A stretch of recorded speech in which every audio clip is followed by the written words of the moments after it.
Hello, sir. Yes, I can hear you. So what comes to my mind is health-related risks.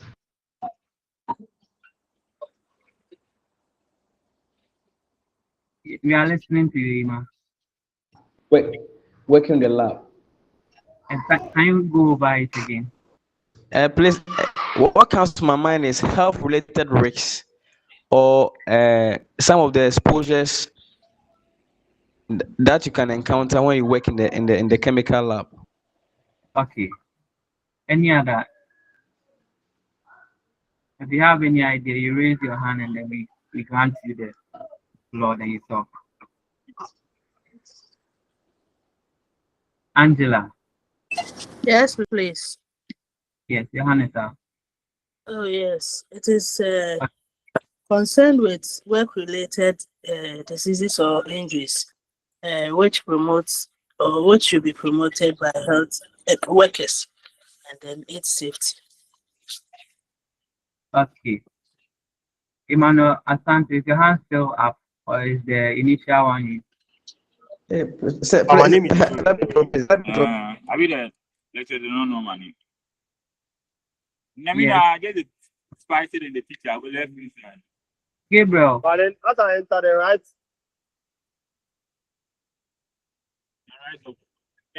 code switch.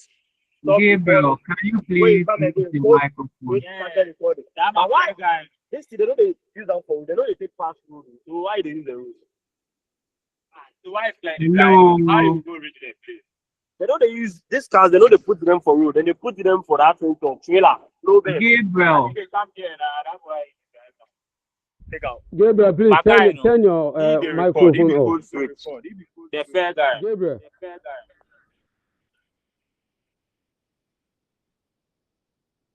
The white boy. Gabriel. One domino. Say, man down there and continue. I'm coming.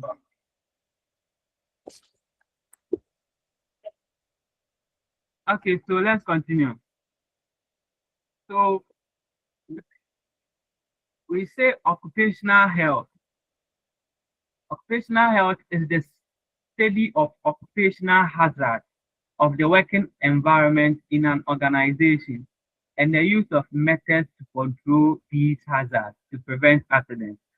Okay, so when we talk about occupational health, it means all the measures that we put in place to keep people safe, healthy, and comfortable at their workplace. Okay, it is about preventing sickness, injuries, and stress while people are on their job. Okay, the work we do every day, there are so many risks, so many accidents that comes with it. So we have to stay safe. We have to put measures in place that can prevent us from getting injured or even facing so many kinds of hazards. Okay. So when we all the measures that we put in place is what we call the occupational health. And please, are you getting me? Yes, please. So let's look at something like studying for long hours, using chemicals, driving, teaching, standing for a long time. They all come with so many risks. So we have to look for measures that we can make ourselves comfortable even as we are at our workplace. Because so many of us, we spend a lot of the day at our workplace. So if there are accidents at our workplace, it's likely we fall victim. Okay.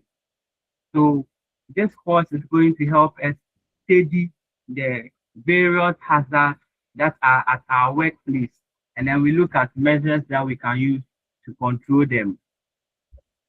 Okay, so the objective of occupational health is to maintain and promote the physical, mental, and social well-being of the worker.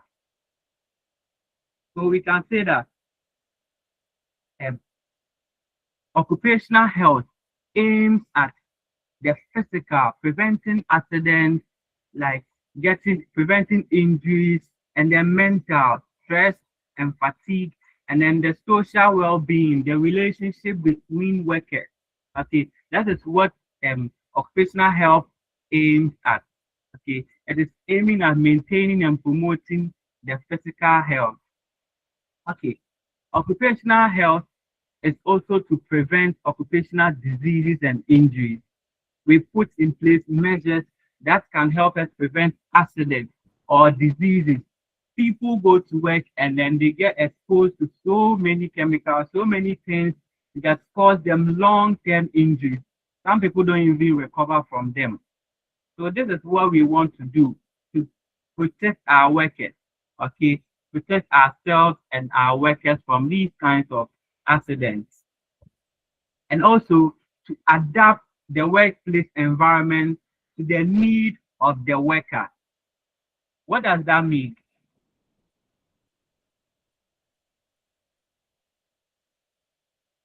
Anyone to come in?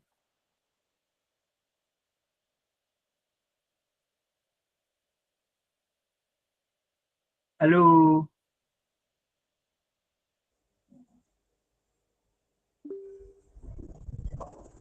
Yes, answer four. Yes, answer four. So for the worker to have a good relationship at the working environment, that is to adapt, to become very adaptable to the environment. Okay. Any other? When we say to adapt the workplace environment to the needs of the worker. Any other?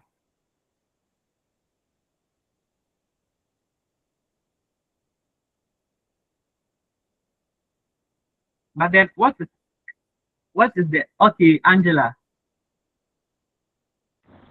Making the workplace safe. Okay, making the workplace safe. Okay. Okay, good. So when we what is okay, I can see Charlotte. It means that making the working environment conducive and friendly for good productivity. Okay. Okay. So that is what we call the ergonomic principle. Okay. So we have to make the workplace fit for the worker. We are not going to force the worker to work in an environment that is not fit for him or her. Okay. So we adapt the workplace environment to meet the needs of the worker, meaning we are making the workplace very comfortable so that the worker will be able to fit in. That is what we mean by to adapt the work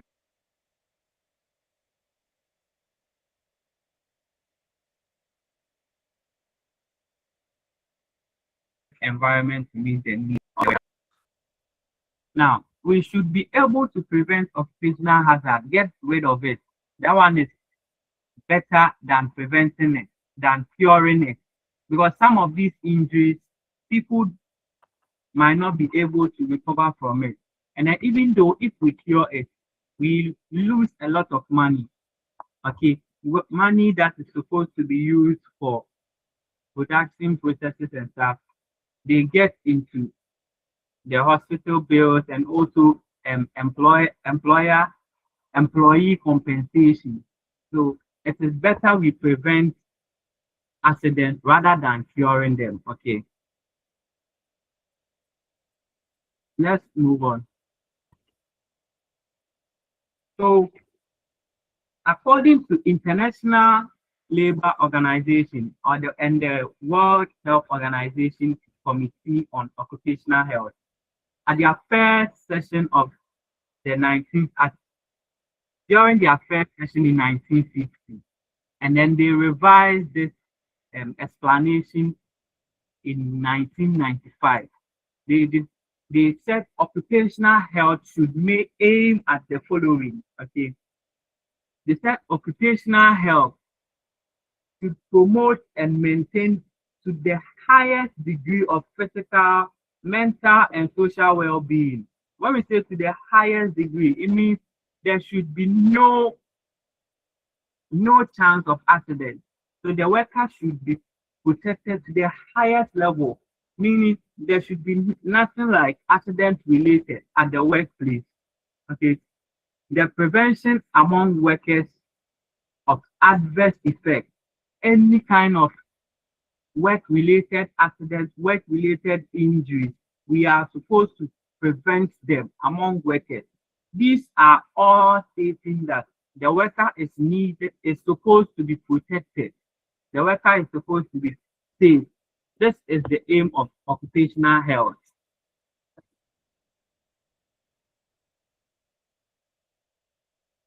Also, they also say the protection of workers in their employment from risk resulting from factors adverse to health.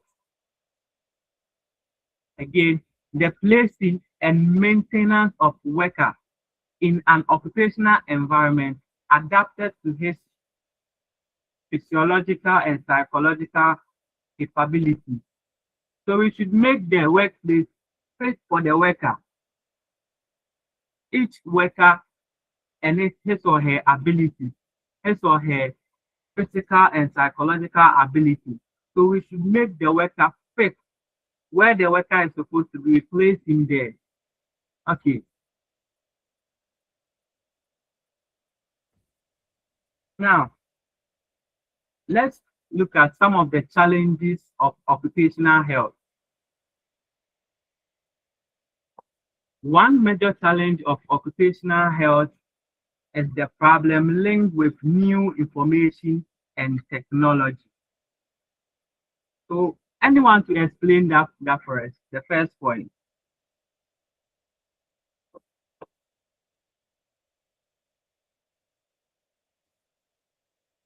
The first point. There is a hand up. Edward Kwekumensa.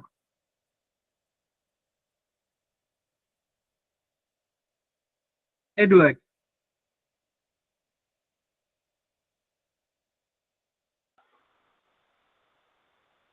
Yes, sir. I can see. Yeah, I can see your hand up. Yes, I was asking if you can please increase the font of the slides for me. Okay. Let me see how best I can do that. Thank you, sir. You're welcome.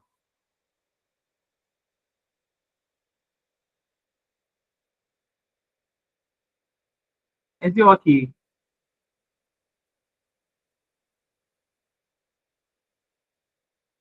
Is it okay? No, please.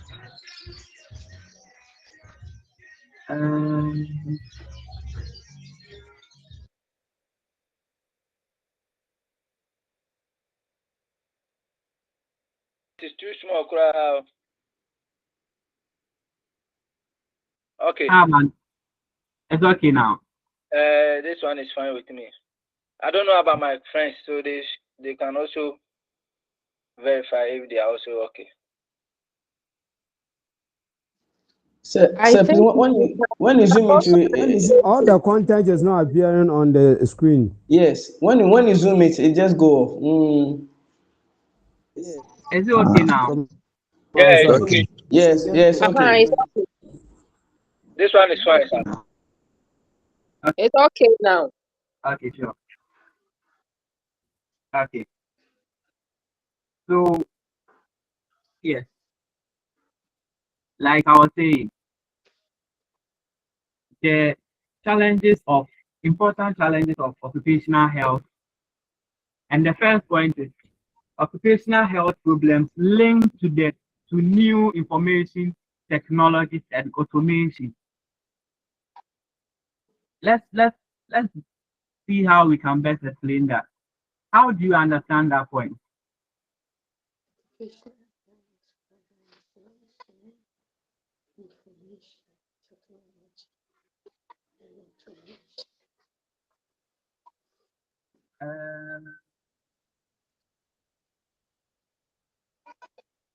Yeah.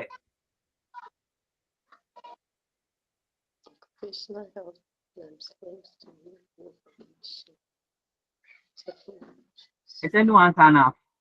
Okay, perpetual.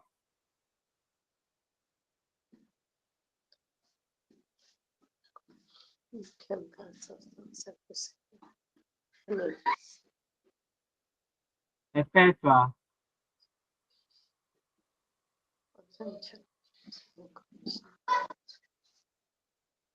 Hello. Hello, sir. Yes, your hand was up. Sorry, I had to unmute it, but I forgot to do so. That is to say that currently there are new machines that are being Okay. used. So with automations, it is talking about new machines used at workstations. So if you do not have enough idea or adequate knowledge on how to use those machines, it can cause injury or accidents. Okay. Any other?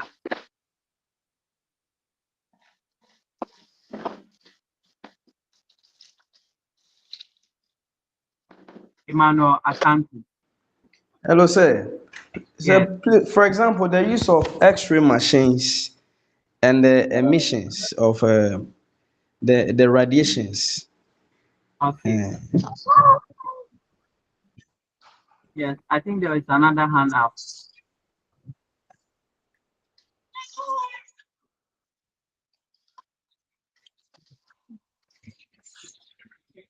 Is there another hand up?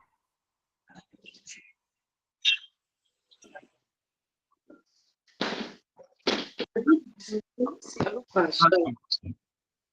Yes.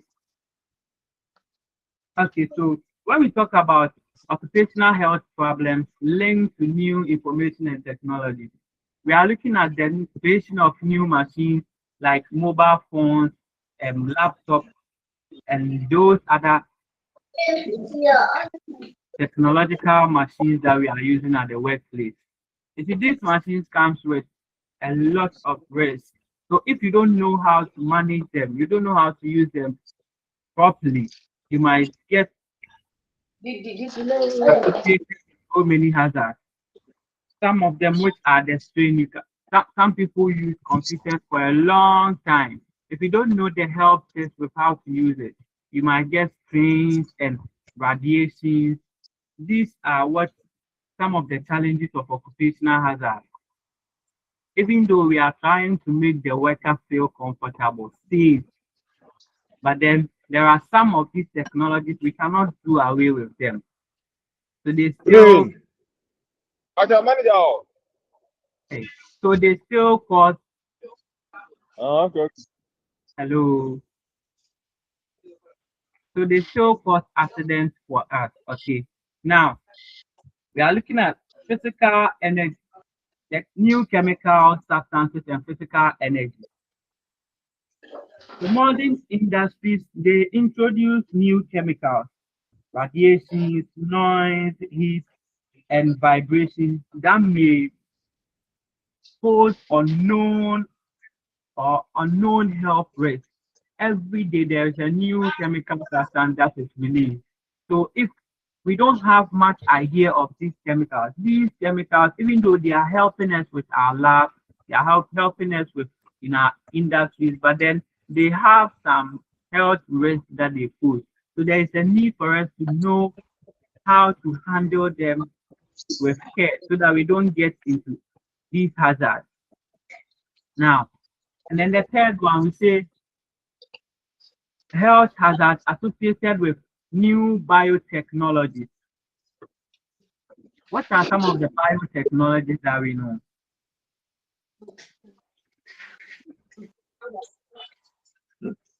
Good afternoon.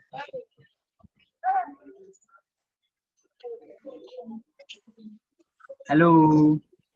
Artificial insemination. Okay. Oh,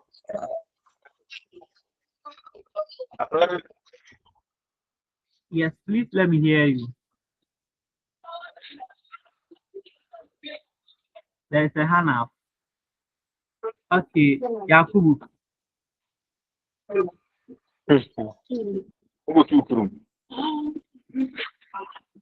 hey, you have a Isaac, please turn your microphone off, Isaac. Perpetua. So Yes. one example of biotechnology is the introduction of vaccines like the COVID vaccine. Okay. Yakubu, your hand was up.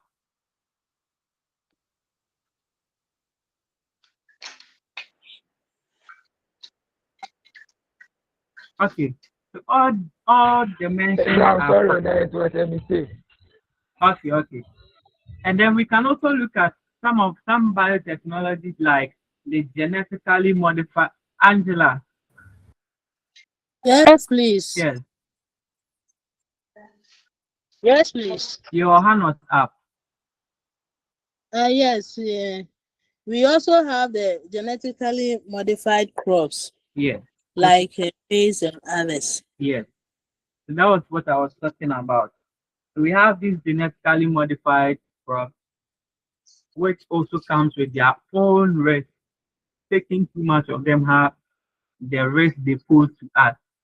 Even though they are making life more easier and comfortable, but then they are also posing so much hazard that we have to pay attention to.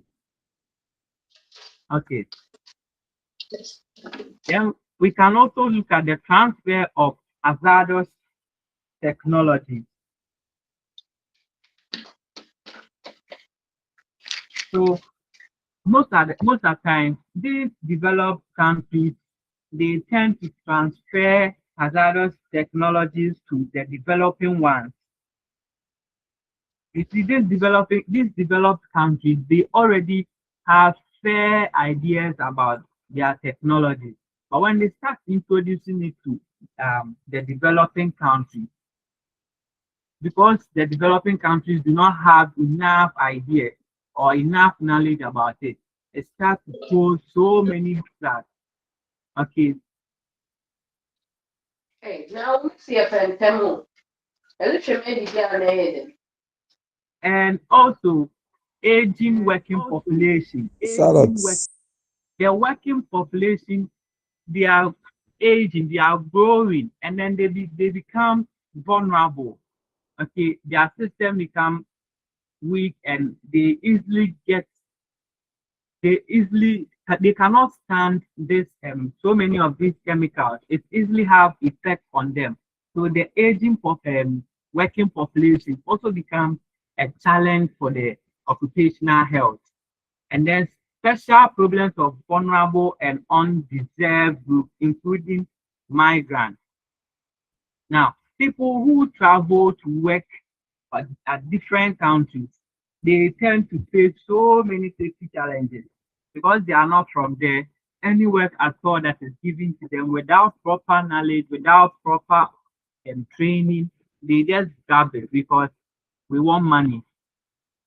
And if you don't do it, you not survive there. So they tend to face so many of these hazards and then problems related to growing mobility of workers, working population, and occurrence of new occupational of diseases of various origins. So you see, the this occupation today we are going here to do this, today we are going to work here. When we go there, we tend to pick different diseases from the regions. These are also problems of occupational health.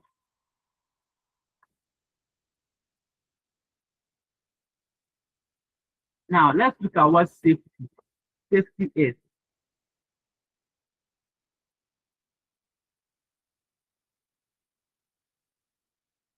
Okay, so let's look at safety. What is safety? What comes to mind when you hear safety?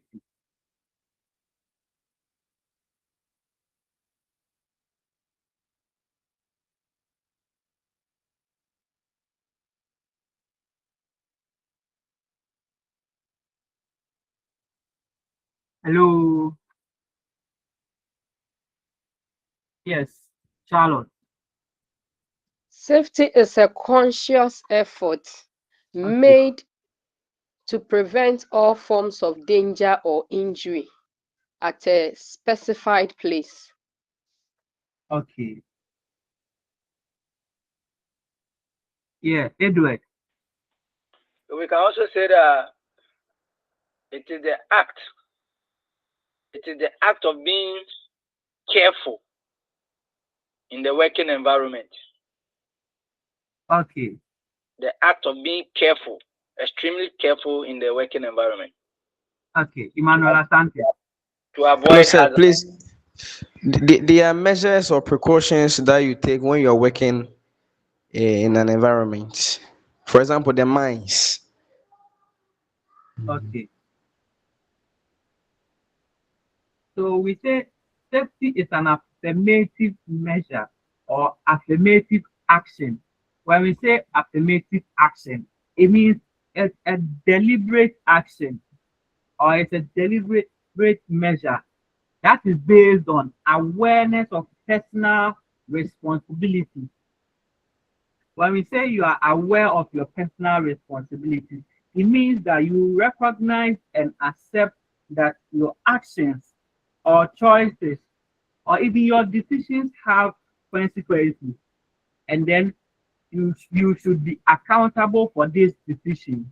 Okay, so the awareness of personal responsibilities mean that you are aware or you recognize that your actions have consequences, and then you accept them. Okay, and also it is based on the knowledge of hazard and other properties of material. So for you to be safe at the lab, you should know about the hazards.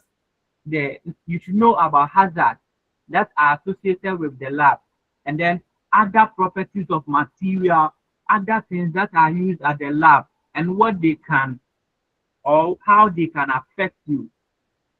And then it's a constructive attitude in the application of the awareness and knowledge.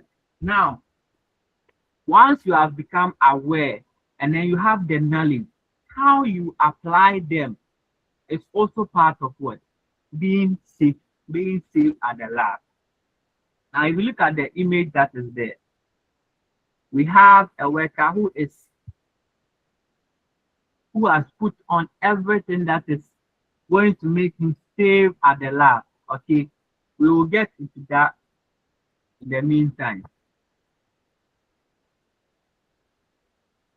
Now, why safety? Why safety?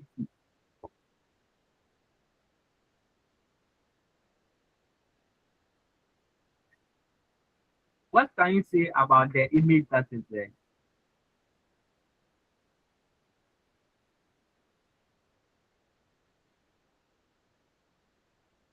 Hello,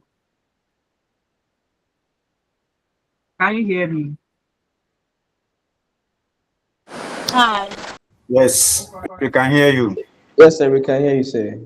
Okay, so before we come to the image, let's look at this. Safety for legal reasons and then safety for moral reasons.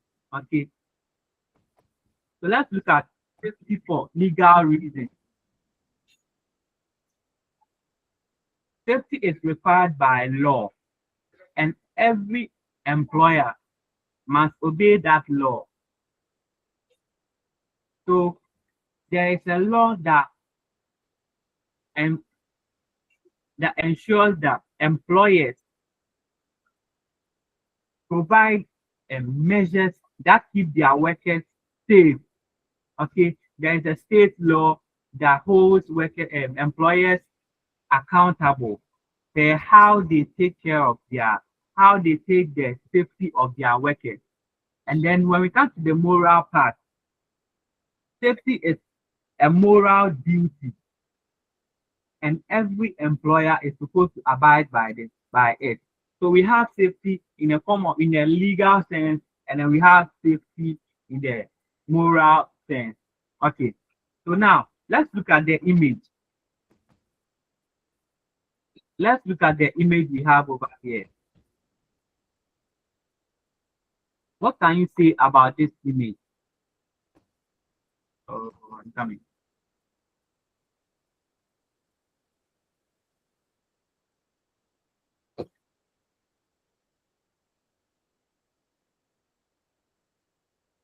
let's take a minute to look at the image and then think about it.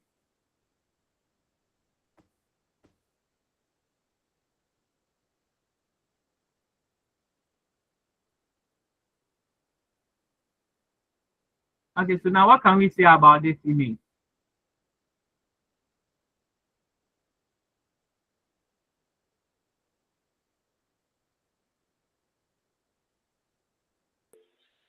Edward. Okay, sir. You can see a gentleman with his briefcase.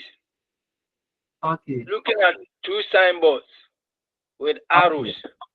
One showing the hospital, the other showing safety programs. So you can see that it is just telling us that do you want the hospital or you want the safety program? Choose. So are you choosing carelessness at the workplace to go to the hospital, or you choose safety programs to stay safe from hazards? Okay. That is my okay, interpretation. Arthur.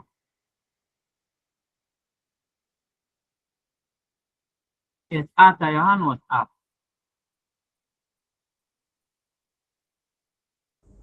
Yeah, I think Edward has said everything. That is Okay. either you are choosing to be at the hospital or you employ some measures to save yourself from doing it. Okay, so we say, you see, the gentleman has a choice. He has a decision to make. Okay, so will he go to the safety program or he will ignore? And should in case of accident, then he goes to the hospital. So now we say the person that is ready to decide is what? The one that knows the outcome. So if you decide, your choice today will decide your outcome. So you have it in mind, you know your outcome already. Your decision. Okay. So let's move on. Now, we are going to look at safety at the laboratory. Now I have two images on the screen. Let's talk about these images. The first one and then the second one. So let's see, what do you have to say about them? Edward. The one at the extreme, according to where I'm sitting, the one at my extreme left here is not organized. Where the cursor is showing is a well-organized working environment. Okay. Any other?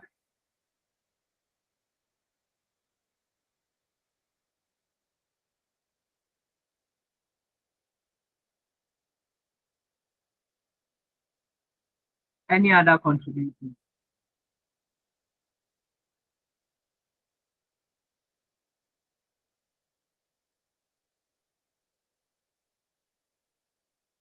Okay, so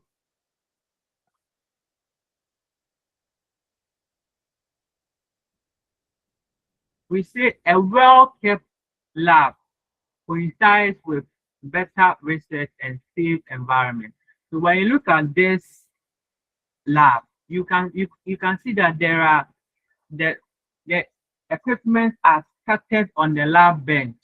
There is a wire somewhere, and there's total chaos. Okay, so nobody would want to work at this lab. Please, your screen is off. Oh, is it okay now? It is gone. No, it's not that we can see. So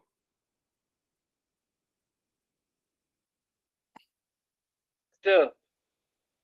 I'm coming. Okay.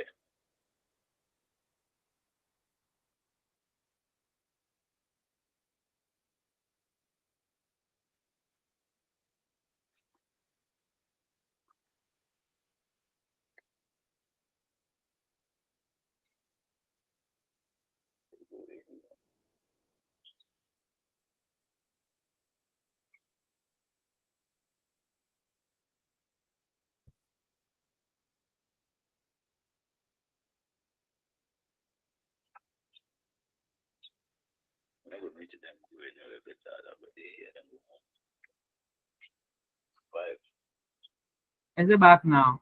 Yeah, sir, it's back. Hmm. Okay.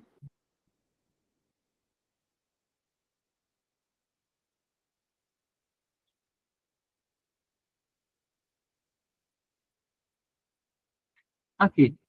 So I was saying that nobody would want to work in a lab like this. When you work in a lab like this, you produce results that are conflicting. Okay. So this is a poor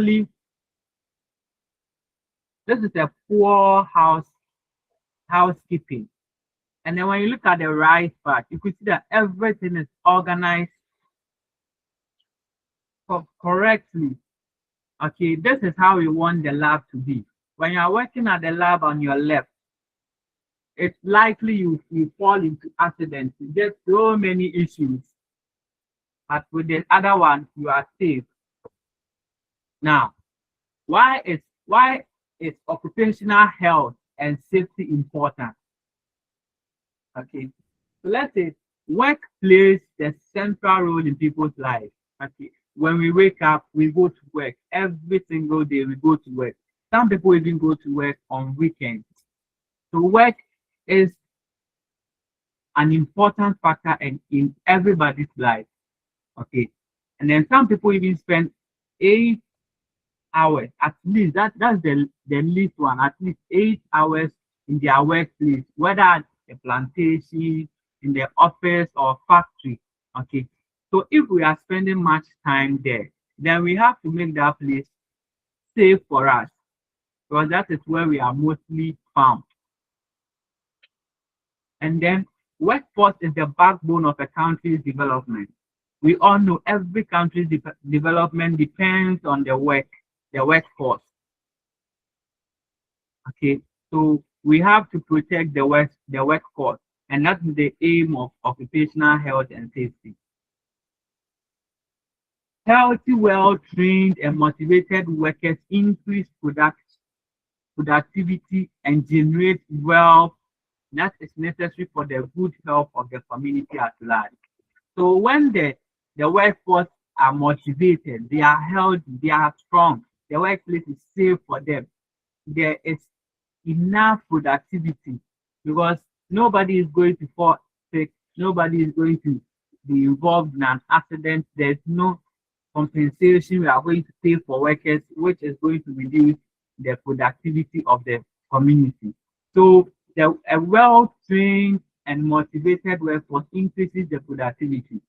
So there is a need for occupational health so that we can keep our workers trained, healthy, and then motivated.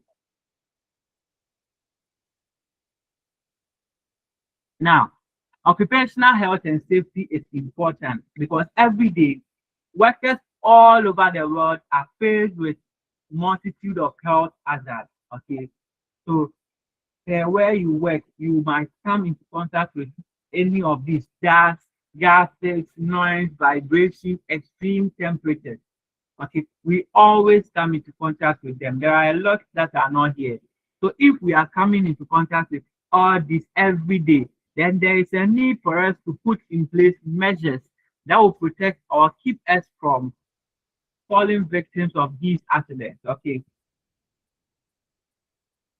And then again, some employers seem to assume little responsibility for the protection of their workers' health and safety. So if these workers, the employers, people that are employers, when they employ, all they want is their work to be done.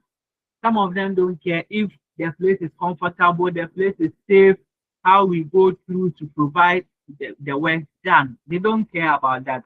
So there is a need for us to know these occupational health and safety so that we can take or protect ourselves from these accidents. Okay.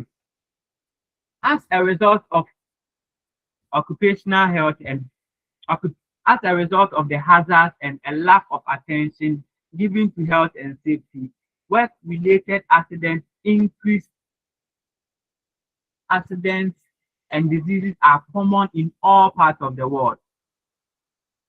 So there is just little attention that is given to workplace safety. So every day in the world, there is this work accident that increases every day. So when you look at the chart provided below, you could see that those in green, the part in blue, can we all see from there? Hello. Yes, sir. Okay. So you see the Yes, sir. statistics below. Other accidents is in gray. The blue are people that are hit by objects or equipment. Okay. People that are hit by vehicle are in orange. So now every year it keeps increasing. Look at the chart down there. So it keeps increasing from year to year. So for us to reduce these mortalities and injuries, there is a need for us to go through occupational health training so that we can protect ourselves from these accidents. Okay. And now, how much does occupational disease or accident cost? Yeah, anyone to tell us? How much does it cost?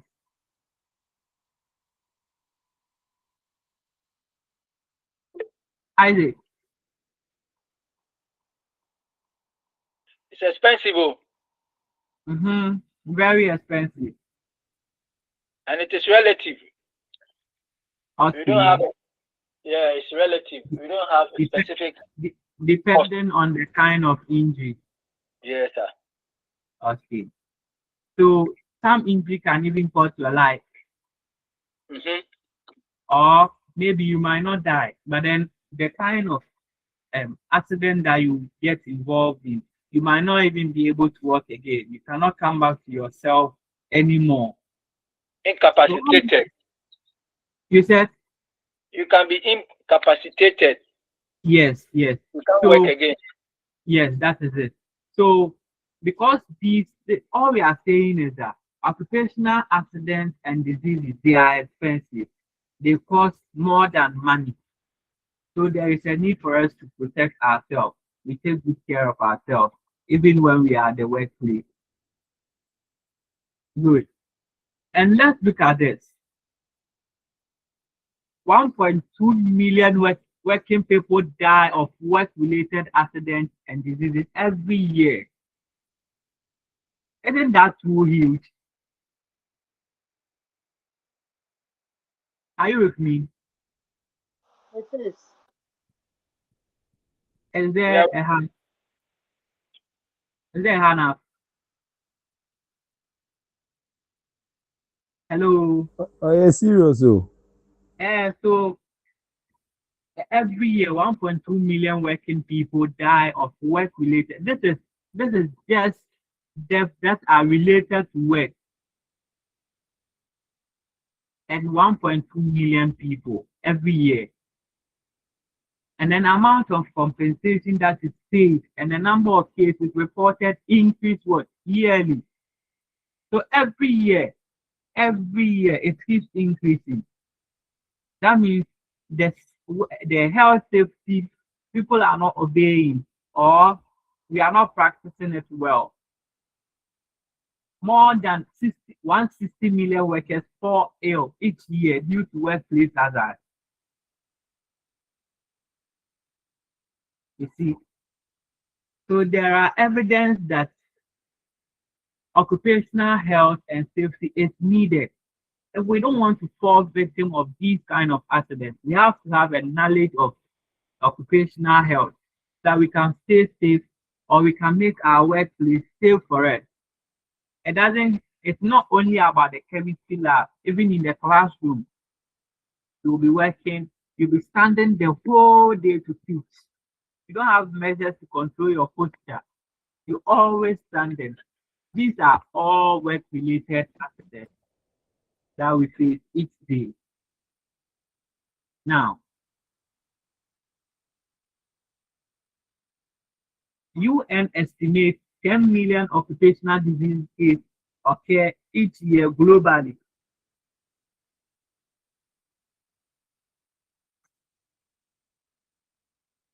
So the severity and the frequency is greater in developing countries. So most of these issues, it is the developing countries that are facing it. Because we don't have enough knowledge about the work, the instruments we are using, the chemicals, the how we are doing our work. We don't have enough knowledge about them. So we keep facing this kind of injuries.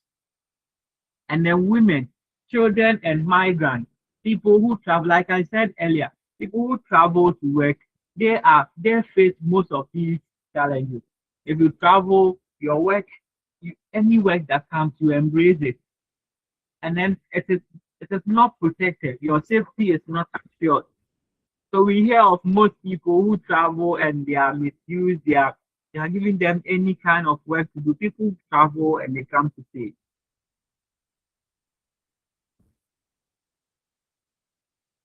And then there is an economical loss resulting from work-related activities.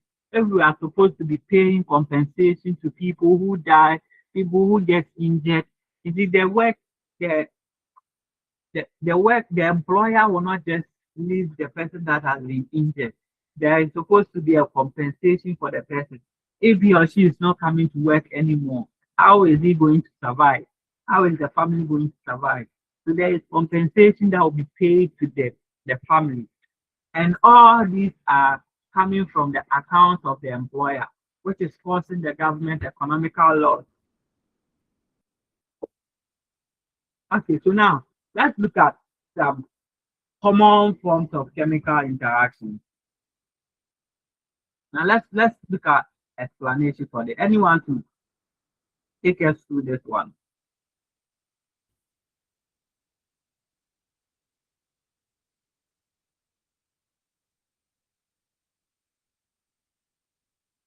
Yes, the floor is open.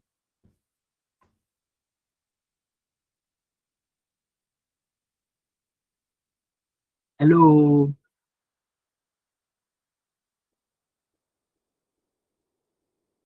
Hello. Hi. Are you there? Yeah, we are here. Carry on. So we are here, sir.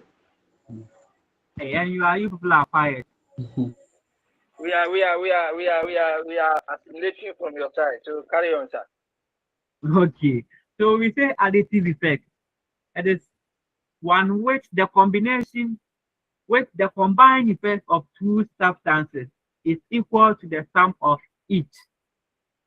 So from the diagram, we can see that A plus B is equal to A and then B. When we add it together, we get what? A plus B.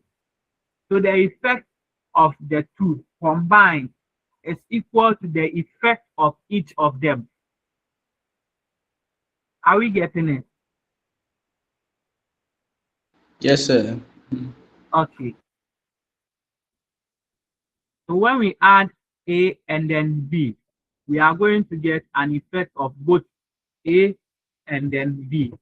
Now, we look at synergetic effect. This one occurs when the combined effect of two chemical substances is much greater or worse than the sum of each of them. Earlier, we said when we add A and B, we get A plus B. But for here, you see, we have 1 plus 1 plus 1. We are supposed to get what? 3. In a normal sense, we are supposed to get 3.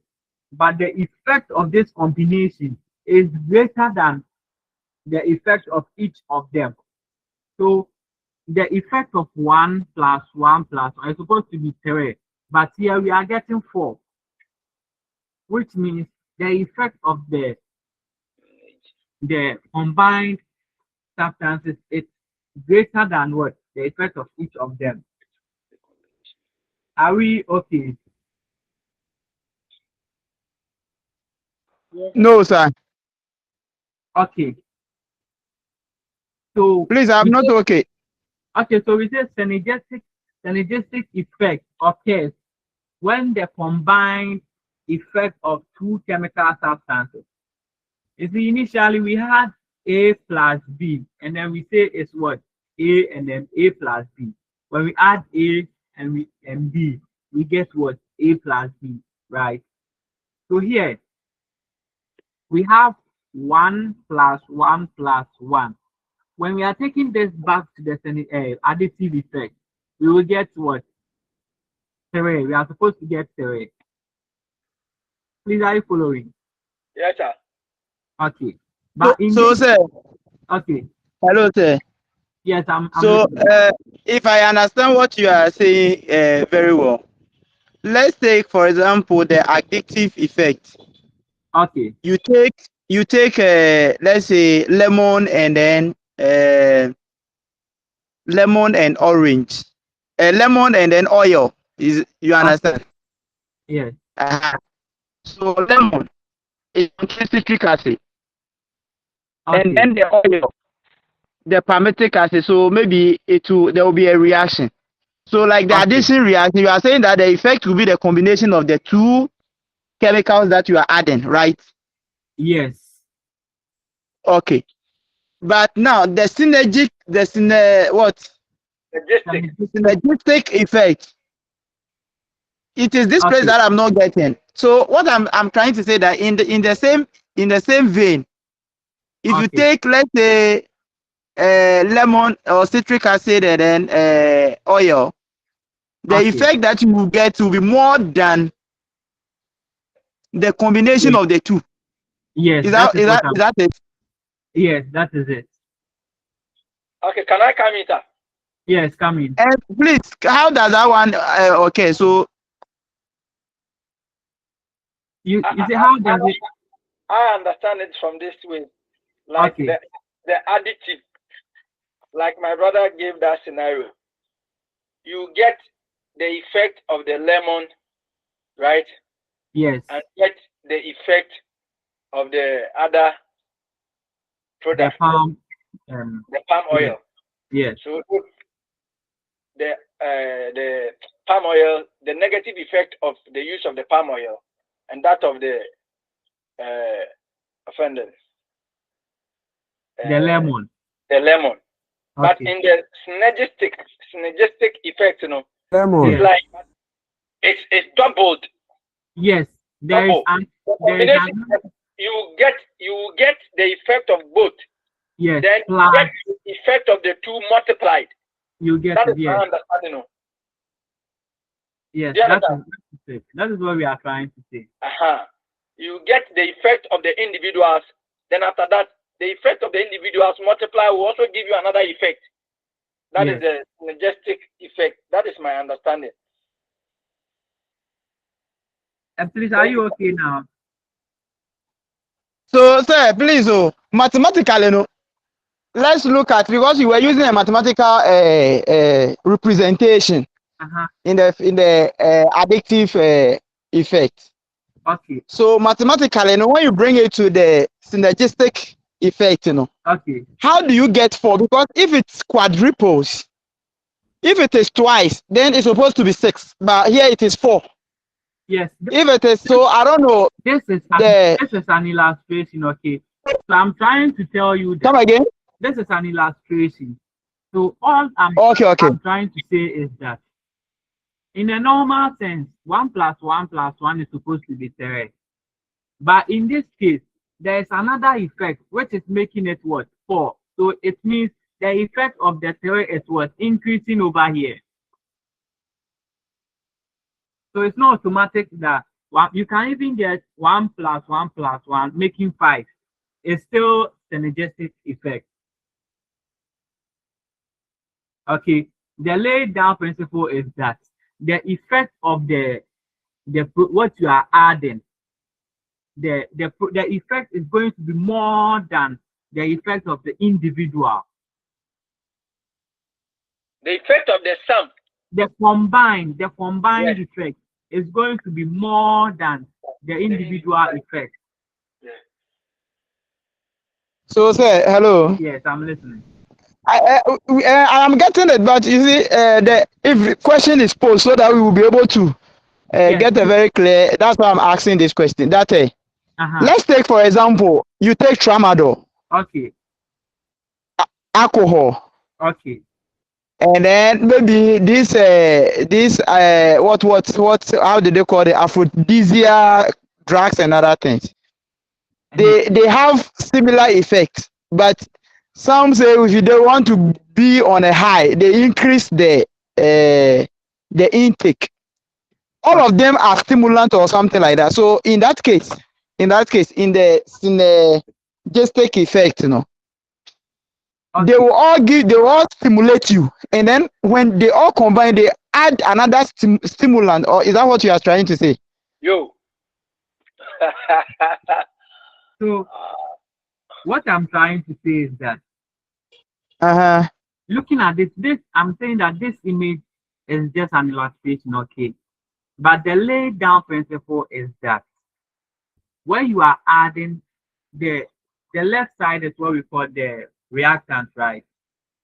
And then we have a product, okay? So the things that are coming together to combine, okay? When we add them, the effect that we will get, it will be more than when we add individual products, okay? So let's say 1 plus 1 plus 1. When we add them, automatically we are supposed to get what? 3. Are we there? Yeah, mathematically. Yes. But in this case, we are getting more than 3. Okay, that means the effect of the combination is more than the effect of the individual product, the individual reactant. Sorry. So No let's problem, look sir. at this. Let's look at this. We should Let's do so that everybody will know that there's more. Yes, there's more. So let's look at this: fertilizer and then water. Okay. Okay. So we know that fertilizer alone improves growth, right? Yeah. And then water also supports growth. Are we Yeah. there? But together, Yes. when we add the two, plants grow much better than expected. Are we getting it? Yeah. When applied in the right way. Yes. But it can also destroy the crop. Yes. When it is not well applied. Yes. So what you have the laid down principle is that the effect of the combined is more than the effect of each of the reactants.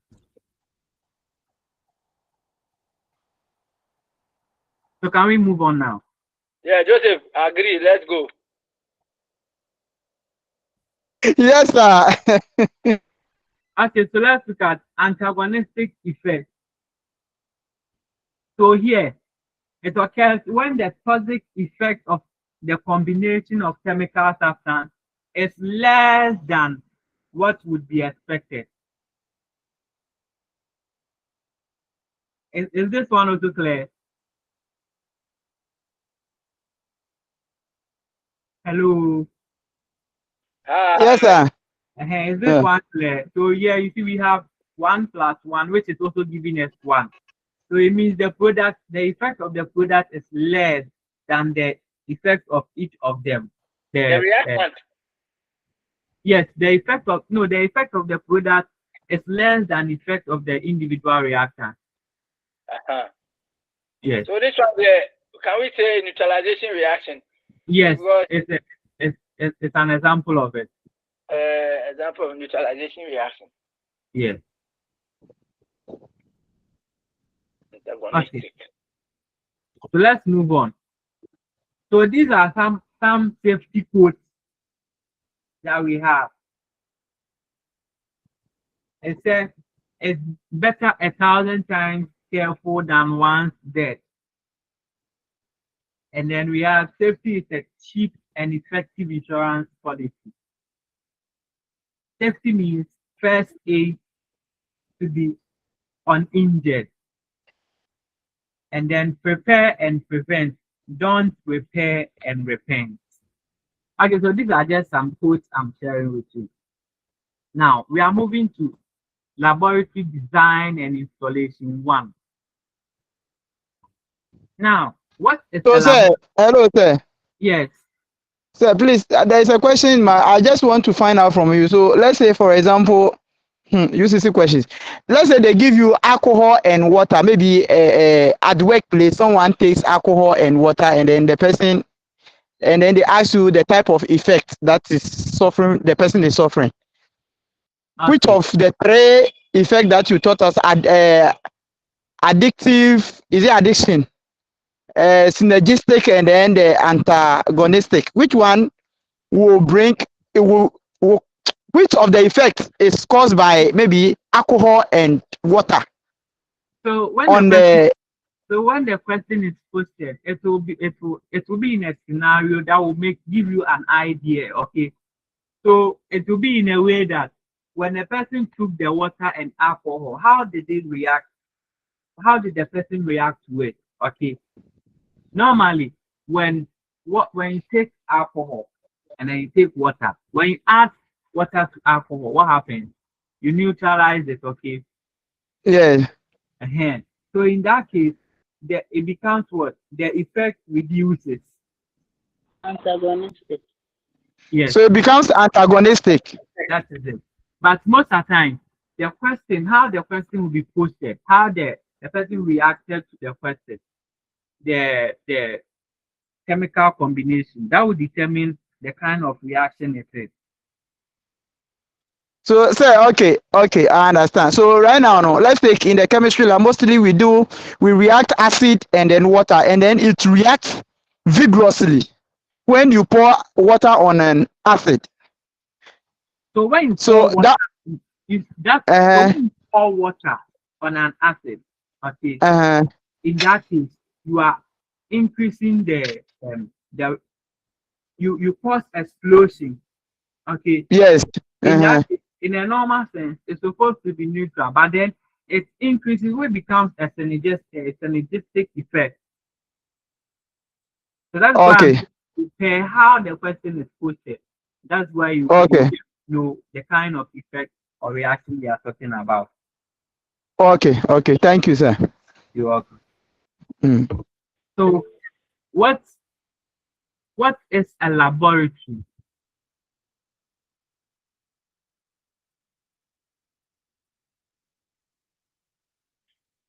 Yes, Edward. Sir, I wanted to find out if we can get the slide after lectures today. Yes, but as for today, I'm not sure. So let me see, by tomorrow, God willing, I'm not done with it yet. Tomorrow, God willing, I'll forward it to you.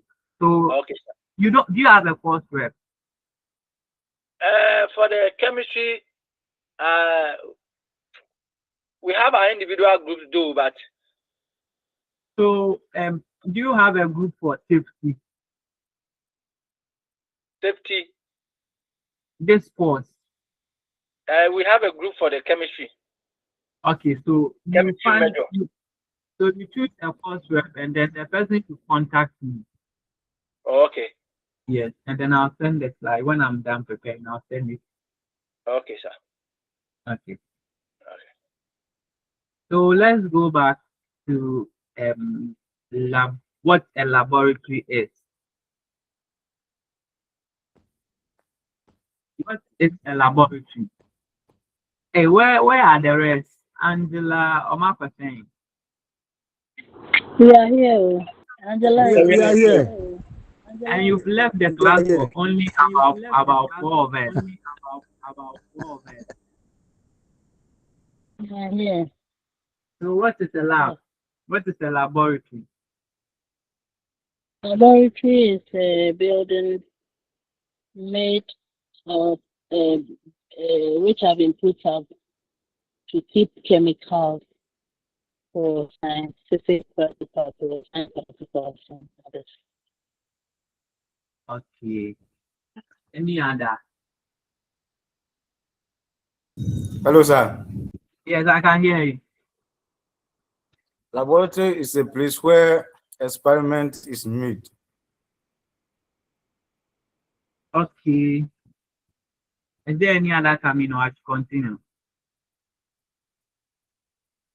So when we talk about a lab is a place designed and equipped for carrying out scientific experiments or investigations. Okay. So for here we say a lab is a facility where relatively small quantities of materials or hazardous substances are used on non-productional basis. So when we look at our chemistry lab, we use relatively small quantities or hazardous substances. We use them in the lab for our experiments. Good. So we can also say that a lab is a place where we work with substances in which the containers used for reaction, transfer, and handling of substances are designed to be easily manipulated by a person, by one person. So when we go to the lab, it is a place where we have two substances that can be manipulated or handled by just a single person. That's why you go to the lab, you can prepare an experiment. Each student can stand and prepare it for their own experiment. Okay. Now, we say classification of laboratory. It depends on the operation and the intended use. We have so many types of labs, but then it depends on the use of the lab, what the lab is going to be used for. That is what will tell you the kind of lab that is. So we have a few of them. We have the teaching lab. So a teaching lab is mainly for teaching purposes. We have the analytical lab. These are just some examples I'm giving. We have research and development lab. We have the medical lab, the medical theater, the clean room. Okay, so now that we have a lab, let's look at how to save at a lab. We have a lab now. So who is going to work at the lab as an expert? So let's talk about the lab experts. Here, the image here, what do you think a lab expert should be?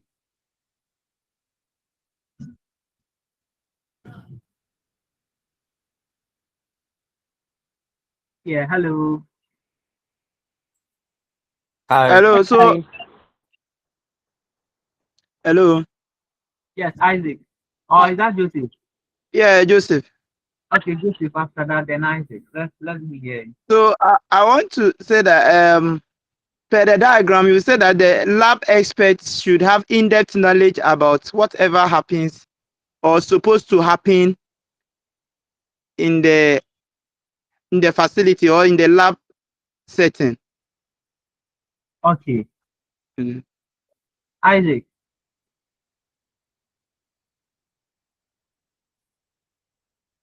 Isaac, unmute yourself and talk.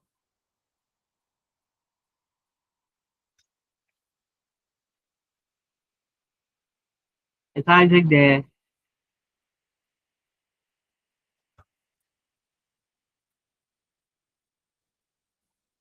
Hello, sir. Yes. I can also say a lab expert is someone who has technical knowledge on how to manage the lab. Okay. So we say a lab expert is a thinking person with a special mindset and a special skill. And the person should pay attention. So when you look at the diagram there, the person should have a thinking mindset. Okay. Anything at all can happen at the lab. So it should be a thinking person. And then we say high quality laboratory results depend on workers with disciplined mindset and strong attention to details. In the lab, little things, the very little thing can change your results. Okay, especially measuring and those titrations. When you don't pay attention and it passes the mark a little, then it changes or influence your results. So the lab expert or anyone working at the lab should be a thinking person, someone that pays attention to everything. Okay. We can also say that reliable results require unwavering commitment to data. Okay, so the lab expert must be very conscious about his data, the calculation. When you measure things, you have to be conscious about it. There should be quality control over your data. So in the image you see, when you take when you conduct your experiment, okay, your data, you should control it. There should be a quality control over your data so that you can achieve a valid result. Okay, so we say a reliable laboratory results require unwavering commitment to data. So the lab expert should be someone who never wavers in his or her pursuit for high quality data or results. Okay. Again, we say the lab expert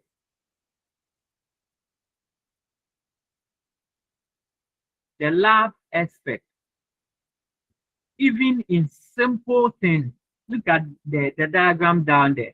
Even in simple tasks, he possesses what? Analytical technique and then analytical skills. Okay, so with this analytical technique and analytical skills, even in simple tasks, we can achieve what? Accurate results. So a lab expert should be someone who, even in his little things or the little experiments he performs at the lab, he should possess what? Good analytical technique and good analytical skills.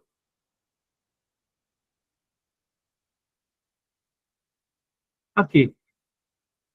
Is there any question so far? Okay. The first one. Please, the lab expert. You said? Is it what? Please, I want to clear my doubt here. With a lab expert, Okay. is it referring to an expert as in EXPERT, or what we as scientists or laboratory technicians should expect?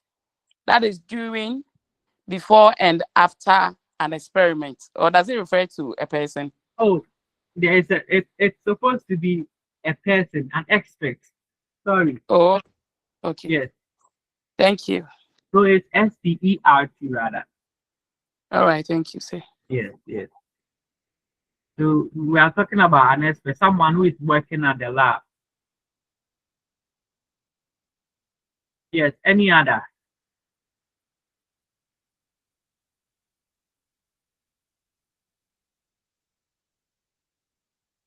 Okay, so we move on.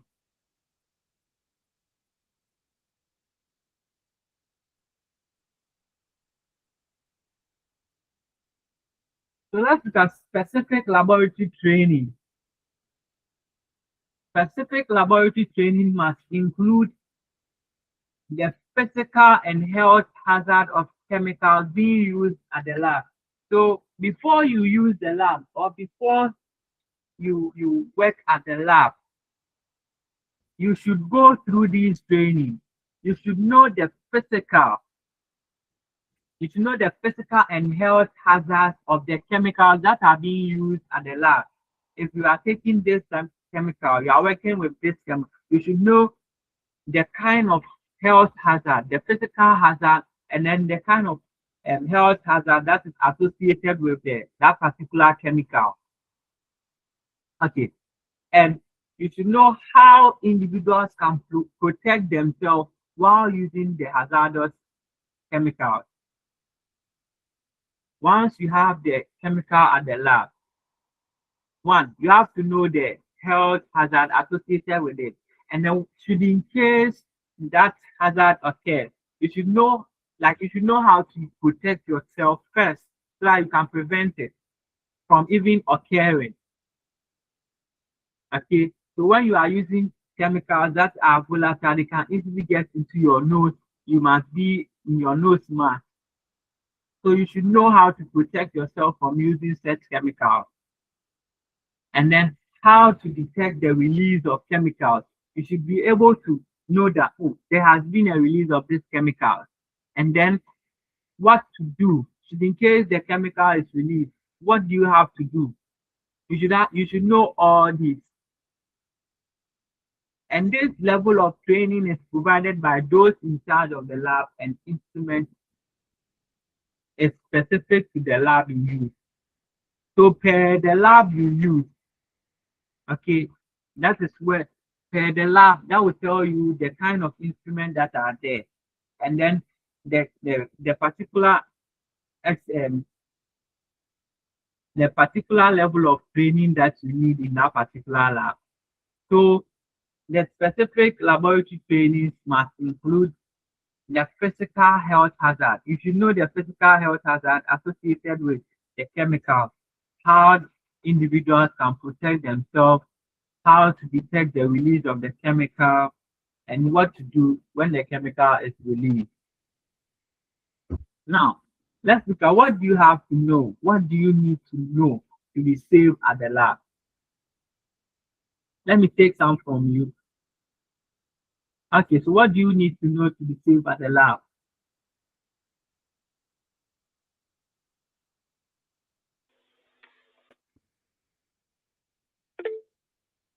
Edward. The do's and don'ts in the lab. Okay. That is the rules and regulations governing the use of the lab. Okay. Yeah, Paul.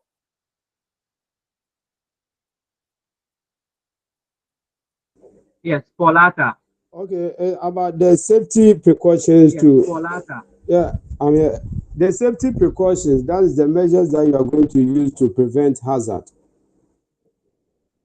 Okay. Please, can you hear me? Yes. Yes, I've heard you. And any we're other? talking about the safety dresses. Yes, I've heard you. Yeah, the safety clothes, the helmet, the nose mask, yes. Okay. So now let's look at some of the things we have to know. All that you have mentioned are part. So let's continue. So we have to know the standard operating procedures. What is a standard operating procedure?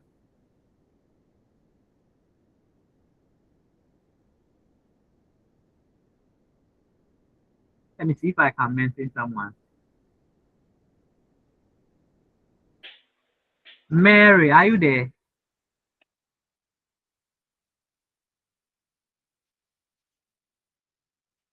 Mary.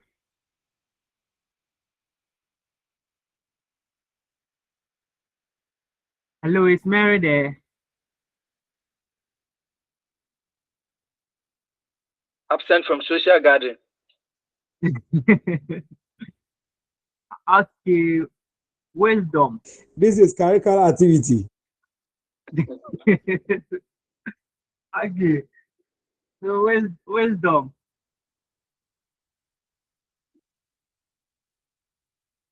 Yeah, agent. Where's wisdom? Okay, wisdom, what's the standard operating? Sir, please, this is Mary. Yes. Oh, okay, so Mary, let's hear Mary. Hello, sir. Yes, Mary. Angela, I'll come to you. I was finding it difficult to name. Oh, okay. To my understanding, the standard ways, that is the standard and then the acceptable way of doing things at the lab. That is the basic and the standard way that a laboratory expert is supposed to follow to carry out his or her experiments at the lab. Okay. Wisdom. We can also say that it's a set instructions that you must follow in the laboratory. Okay. And then Angela, your hand was up. They said, oh, yes, but it's documented guidelines which should be taken. Okay. So when we talk about SOP, SOP is a written instruction that explains the correct and safe way to perform a task. So it basically tells us what to do. It tells us what to do, how to do it, and then how to do it safely every time. Okay. So like you said, it is an instruction that tells you how to do things or how to perform a task or experiment at the lab.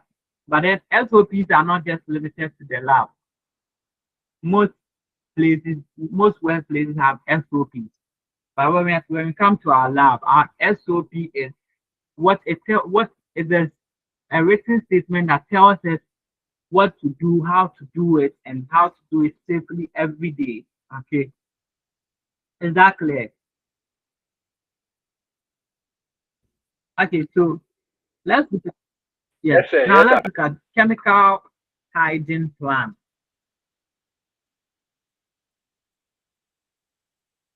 Chemical hygiene plan. What is chemical hygiene plan?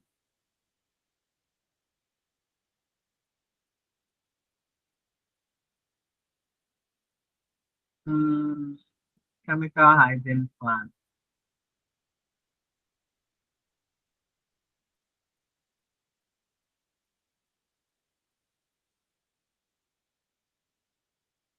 Hayford.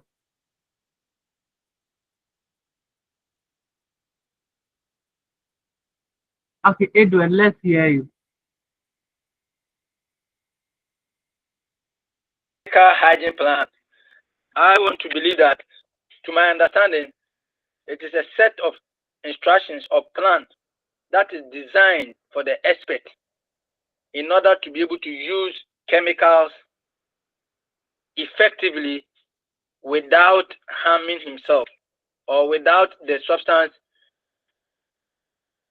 becoming a contaminant against his health. Okay. Okay.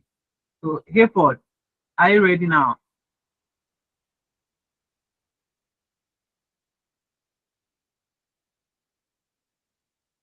Hey, Hayford, are you there? Okay, Paul.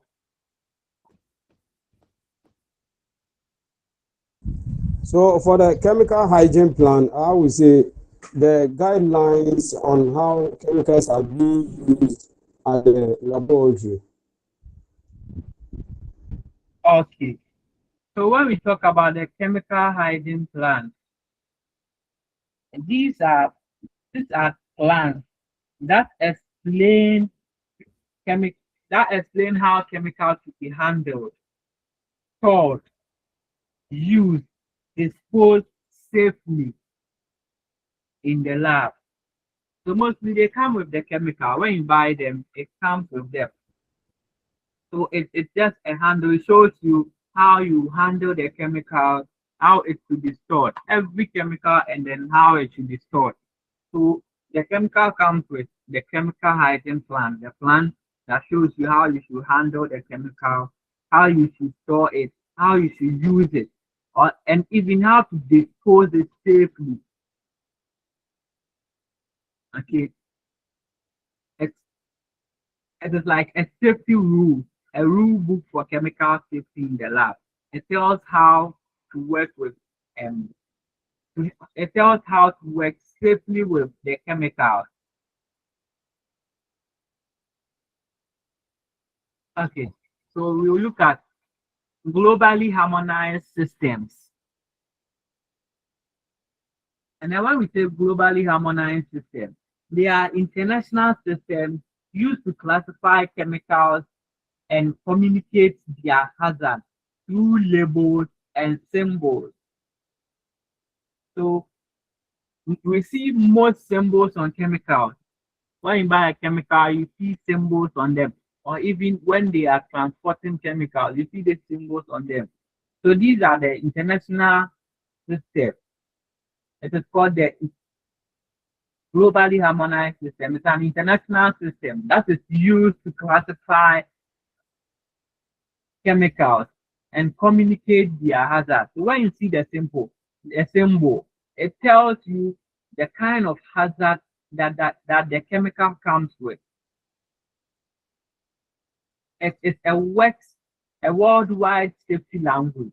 So when you see the symbol, regardless of the place you see it, it means the same. So it is a worldwide safety language for chemicals. No matter the country, the symbol, the label, it remains the same. So that is what we call the globally harmonized system. We will look at them in details as we go along. Now, let's look at material data sheet. What is material data sheet? When we see a data sheet, what is it?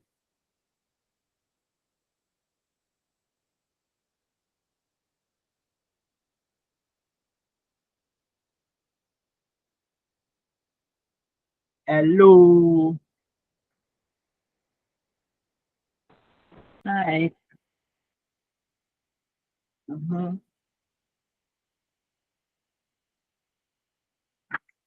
What's the material safety data sheet?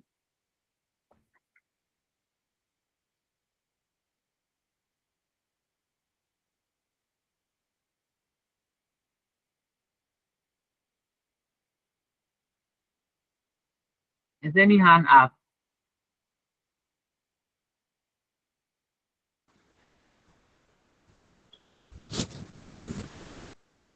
Okay, Mary.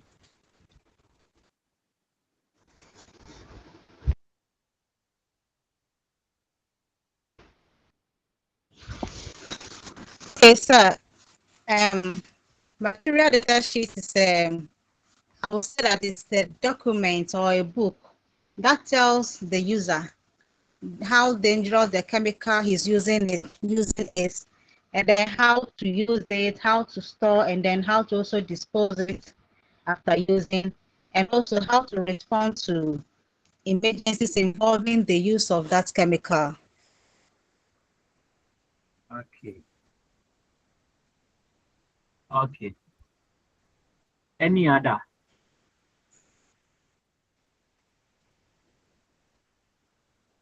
Any other? Bright.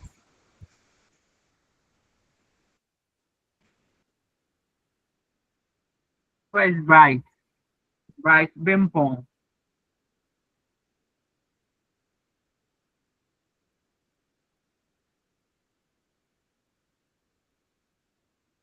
Hello, is Bright there?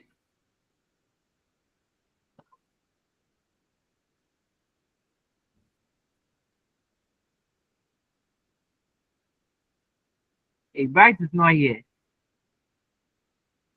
Okay, I took Amina.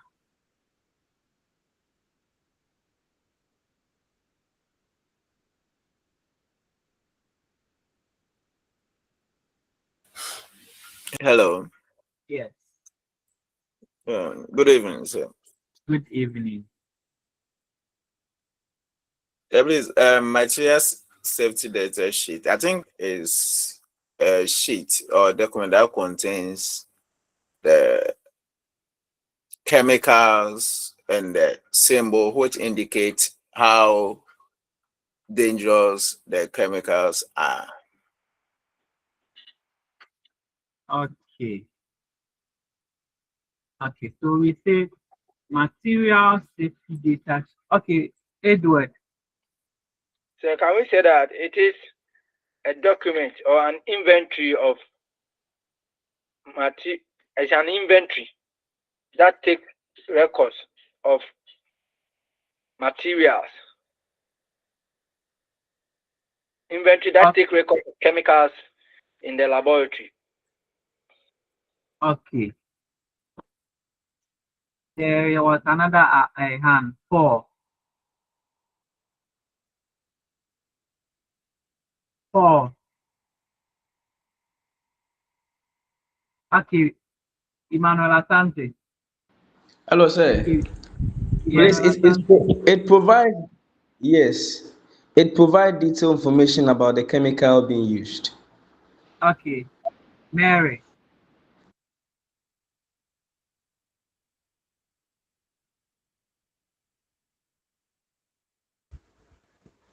Hello, sir. He Mary, your just hand said was. what I was.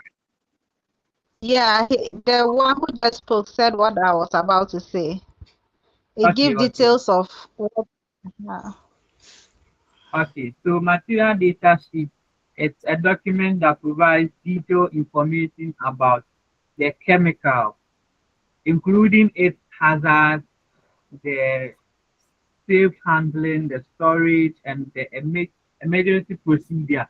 It comes with so many information about the chemical. We will be talking about them one after the other. So when we get there, we will look at the material data sheet in detail. We will look at everything that is on the data sheet. Then you will get to know it has a lot of things on it.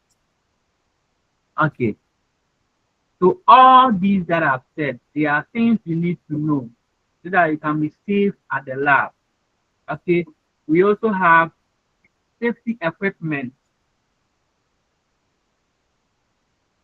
We need to know the kind of equipment we need to put on to be safe at a particular experiment. So this is it. We have so many of them. We have safety helmets, we have goggles, we have ear plugs, a lot of them. We have the first aid kit. You have to know all these so that in case there is an accident, in case you are you are in an experiment, you know the particular one you need to take. Okay, and then you need to know the storage of chemicals. And the image over here, you see how the chemicals are stored. You need to know how to arrange them, how those you need to put at this side, and it should be labeled. Okay, these are all things we have to know at the lab so that we can be safe. Now, so let's look at how we can design the lab. Let's look at how we can design the lab. First, let's look at the principles of lab design. But before we look at it, what does lab design mean? What is a lab design?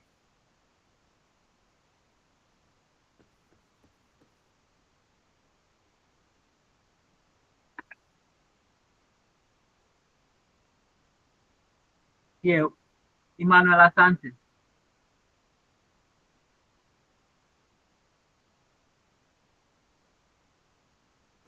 Hello. Hello. Hello, sir. Sir, please, I want to try. Okay, okay. Okay, so please, sir, it considers the design and then the construction and even the materials used in constructing the lab. Oh, okay. Any other? What is lab design?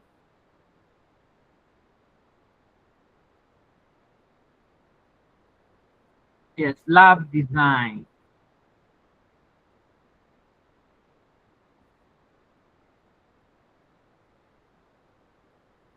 Oh, will you try?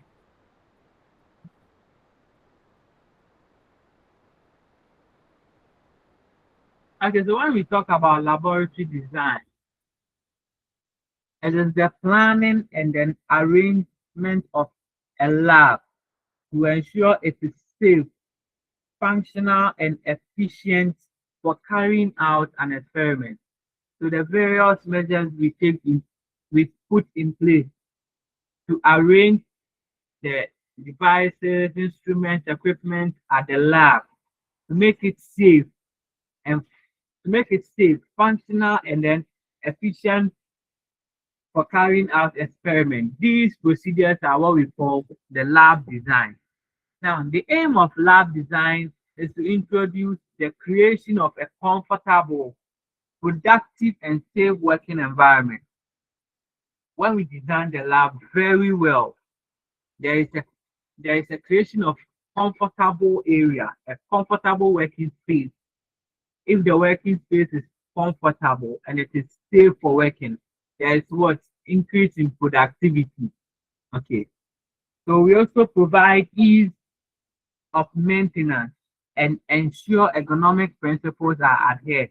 So the lab design is to make sure that the working space fits the conditions of the worker. Okay, so we make sure we design the lab in a way that it will fit the needs or the conditions of the worker, so that the worker is not forced into working in such places. Now, let's look at some of the things we consider in the lab design. We look at architectural fittings and materials. We look at the technical framework. So now, in most countries, lab designs and constructions are regulated by laws. So some of these laws are the Occupational Safety and Health Administration. These are laws that regulate or incorporate generally accepted standard practices and uniform codes. They set out how a lab is supposed to be, how the lab is supposed to look like, so that it will be safe for working. We have the National Fire Protection Association. These are all measures or state laws that see to the construction of laboratories. For most lab buildings where hazardous chemicals are stored or used, there are detailed requirements covering things like the spill control. Now, what is spill control?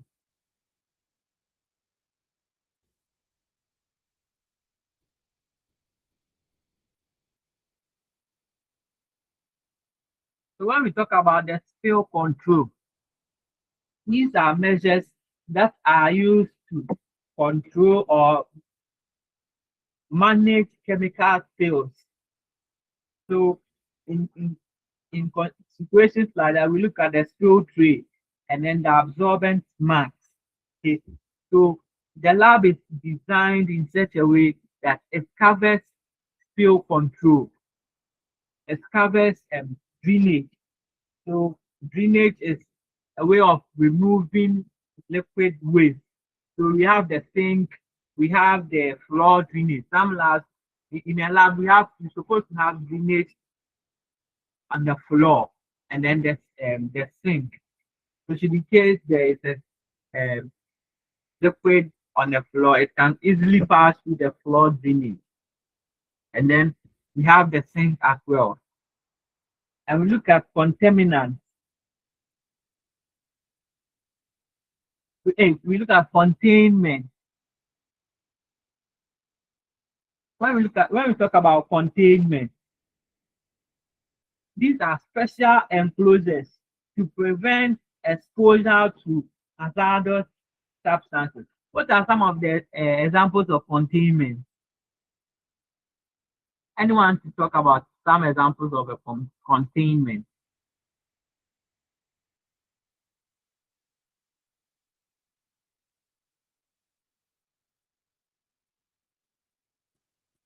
Are we there? Yes, we are here. Okay, so some examples. I think for the containment, it will be the some examples of it will be the containers that we store the chemicals in. That's my suggestion. Okay, any other?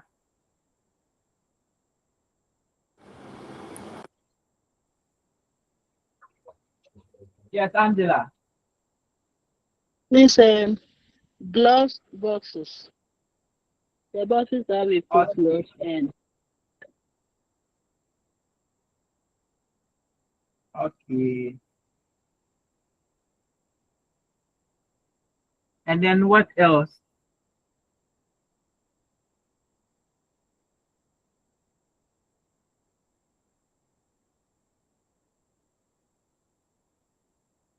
Isaac. Goggles.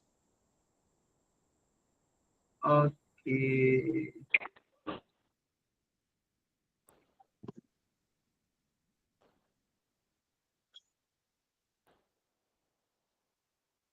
Okay, so when you talk about the containment, they are enclosed areas.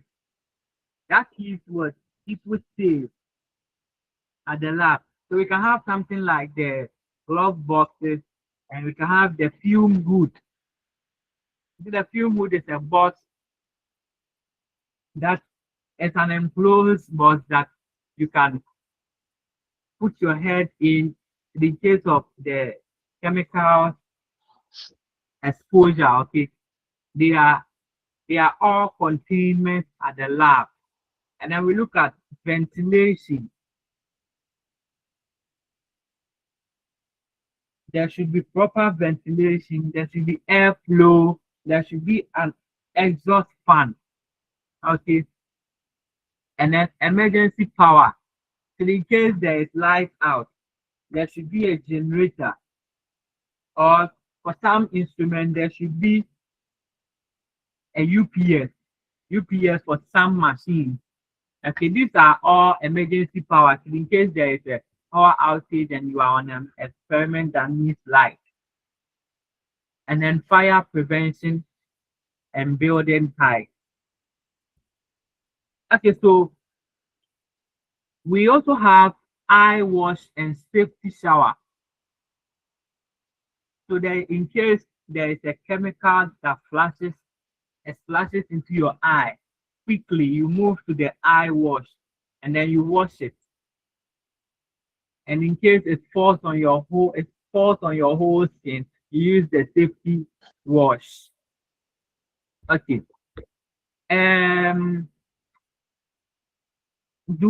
Let's take about a minute, let's say 5 or 10 minutes break. Hello, so we sir. can exercise. I think you, yes, hello. Yes, sir, please, before you go for break, so can we say that the principle of lab design determines the type of lab? For example, Okay. since we are talking about the architecture, the materials being used, so if Yeah. the design will let you know that, oh, this type of This design that you're using is a school laboratory, it is maybe research laboratories, industrial laboratory, isn't it? yes. Okay. Yes. So the principle, how the lab is built, okay, it determines what this lab is going to be used for. Are we okay? And then the kind of instruments we put in the lab also shows what we are going to use that particular lab for. So the principles determines what the lab is going to be used for. Okay. Okay. Is there any other before we take our break? Or should we just continue? You can continue. No, so let's break for a while.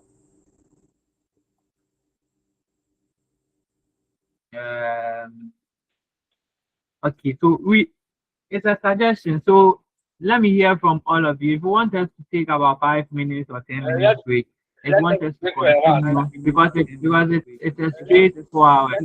Because most of people are down. Most of people are down. Let's break for a while, sir. Let us break for a while. Okay, so we are taking about 10 minutes break. But please don't run. Just be on the line. 10 minutes is over. Just use it to stretch and go over what we've done so far.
my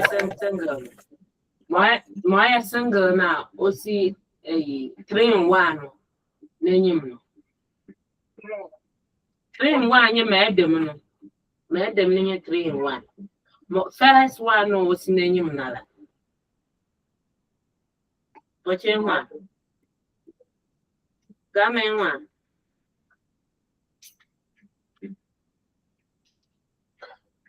Come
Hello.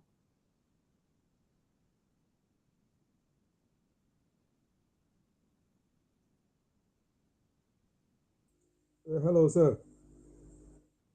Okay. I think our 10 minutes is up.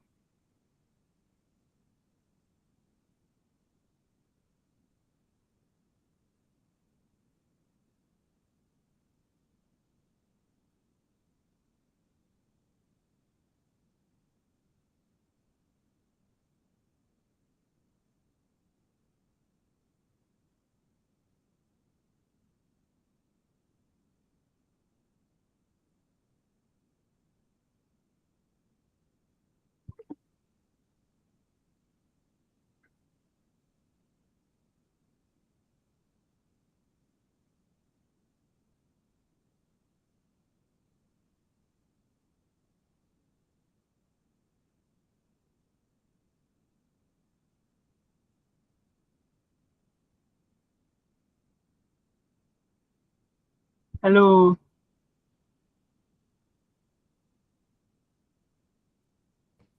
Can we continue?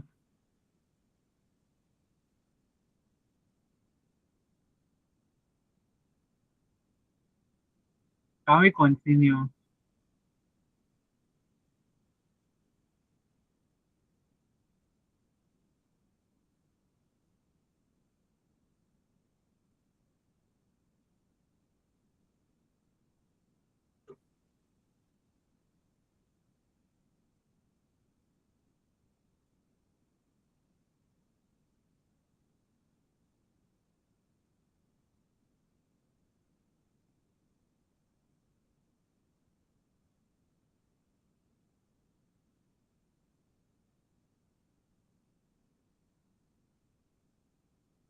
So I've seen your reaction. I want to hear from most all of you before.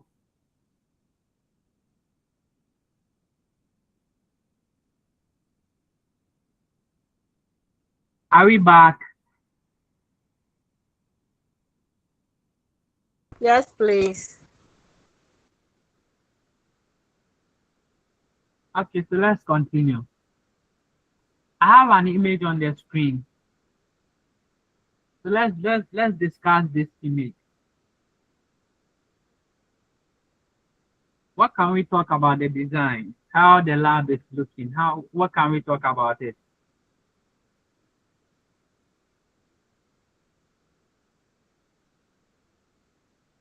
Yeah, Joseph.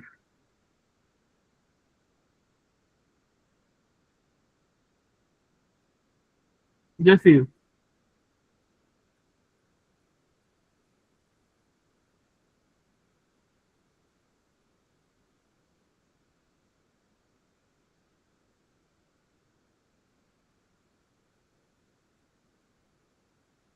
Hello, Joseph. Let's hear you.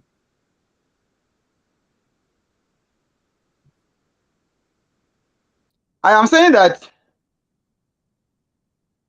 Hello. Okay. Yes, we can hear Yeah, you I'm now. saying that looking at the design, this Okay. lab, the lab is well organized. If you look at, I think this is the inside of the lab. Yes.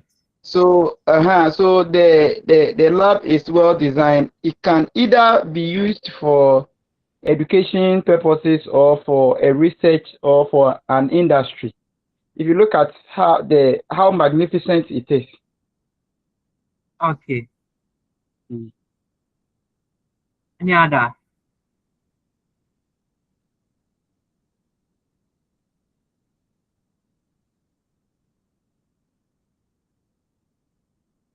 Any other?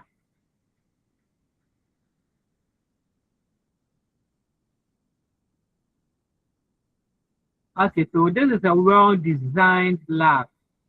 Look at the benches, they are straight enough. They are the organization, there are spaces in between. This will make a very comfortable place for working. Okay, so now let's look at this. Let's look at the architectural finish.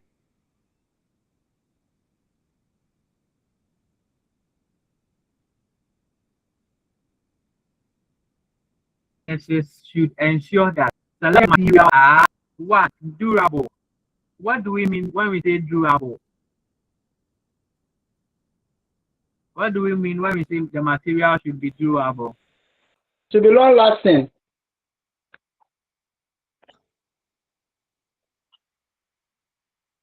Hello. Durable means it should be long lasting. Okay, yeah, you said it should be. Yeah, you said it should be. Hello, yeah, Edward. It should last long. It should last long. Okay. And quality, it should be quality and should last long. Okay. So the material should be durable. It should be able to stand wear.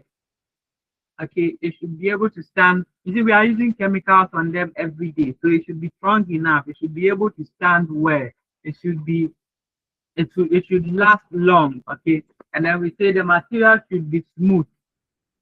It should be smooth enough. It should be even. It should be leveled so that when we put substances on them, it will not slip and fall.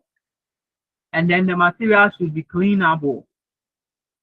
After working, it should be a material that when we clean, we can be able to clean it, and then it will become very neat and comfortable for working another time. It should be resistant to corrosive chemicals, disinfectants, and other chemicals used in the laboratory. So the material should be one that it can withstand disinfectant, so that after working on it, we can disinfect it, or we can use chemicals to clean it, okay, without it being corroded. Yes, those are the kind of materials we are supposed to use at the lab. And all labs should have 2 doors leading to a corridor or other egress. So, should in case of an emergency, or should in case one end of the door is occupied or is closed, there should be another one. There should be another one that will lead to a corridor. So once this one is occupied, there should be another one that people can use. In case of emergency, there at one end, the other point should be available for escape. Okay, and then the arrangement of fixed and movable, finishes need to allow teachers and students to circulate easily through the space. So how the benches are fixed, how the tables are arranged, the chairs, it should be able to allow students and teachers to easily move around. Okay, it shouldn't stack movement, it shouldn't prevent you from reaching to the other end. And then public schools must provide access for students with disability to educational programs. So the lab should be built in such a way that students with disability can get access to it. They should have measures how to use the lab, even with their disability. So the lab should be built in a way that it will not prevent any student, irrespective of the student's ability and disability. The student should be able to use the lab. Also, lab design is based on the purpose of the laboratory. Like what Ato was saying, the lab design, how the lab is designed, is based on the purpose. So when you look at the design, you can easily tell what the lab is going to be used for. So the main considerations are, we look for space. The main considerations are the space. Are there spaces in the lab, spaces for movement, spaces for furniture? Okay, and then we look at the furniture and then the equipment that are going to be in the lab. How are they going to support the activities of the lab? Are they going to be strong? And then we are looking at utilities. How are we going to get water, gas, power? Okay, we should consider all these. And then how to ensure ventilation. And also we look at the safety equipment and devices. Now, lab, let's look at the space. For the floor space, is based on a square meter per person. So per every person in the lab, if there is one person, the person should be there should be a square meter space for that person. So if we are getting about 20 people, then we measure it by what? 20 meters. So there should be a square meter per each person that is working in the lab. So the lab must have a specific number of people that are supposed to be working there. And then the lab should ensure that the spacing should ensure or look out for the following. There should be space for storage. There should be space for storage, okay? And then there should be a space for office. There should be a space for storage. There should be a space for office. Specific areas dedicated for testing for specific parameters. So when you go to the lab, there are some places that they are purposely for taking some measurements, because you cannot take some measurements where the air blows. It will easily affect that, especially taking an analytical measure. When you take it at places where the air easily blows, quickly it will affect your measurement. And also, there should be space for installation of food, benches, and cleanup.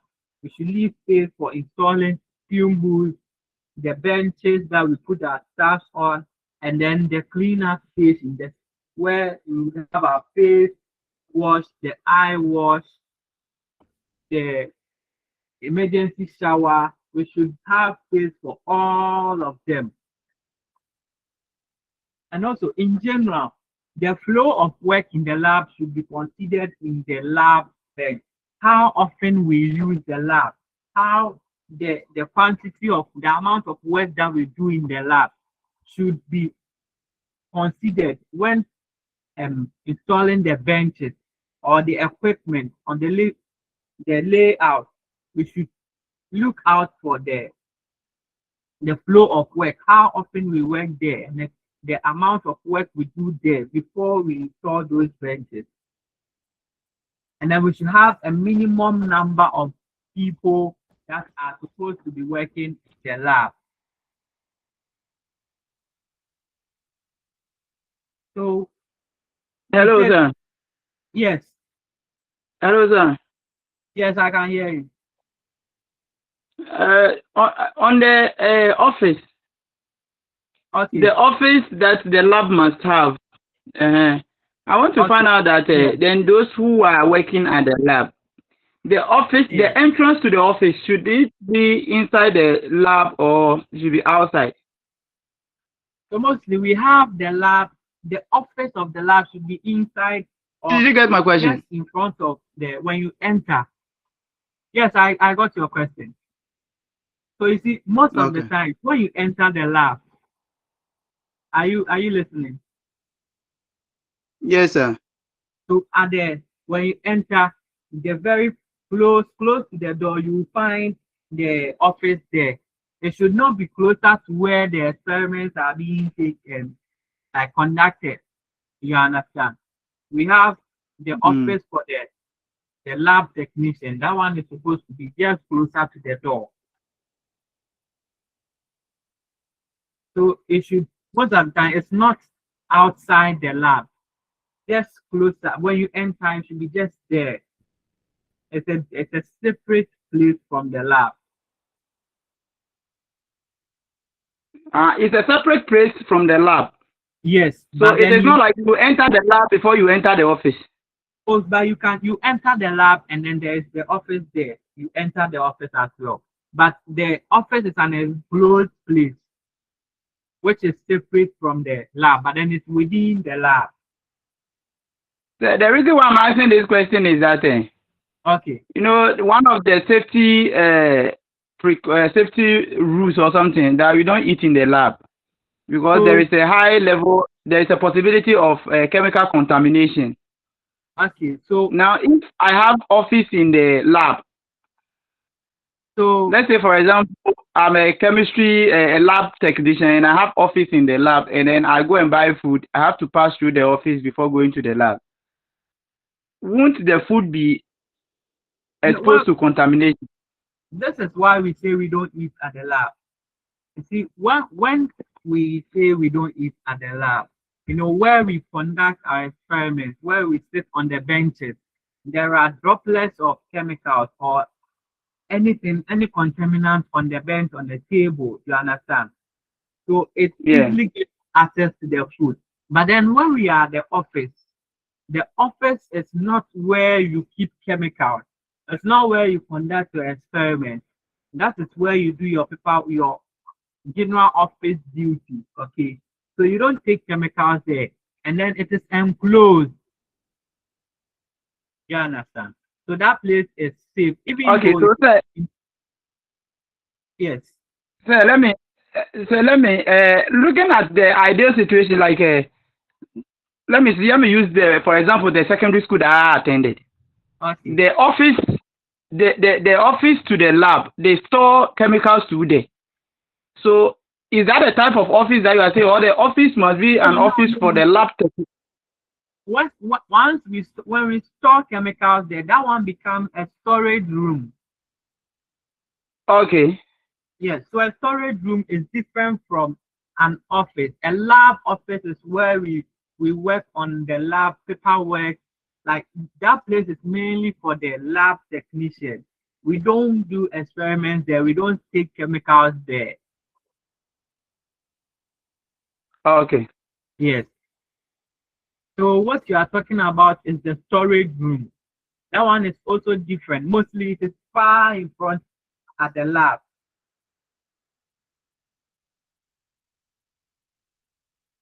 Do you get it? Yes, sir. Okay.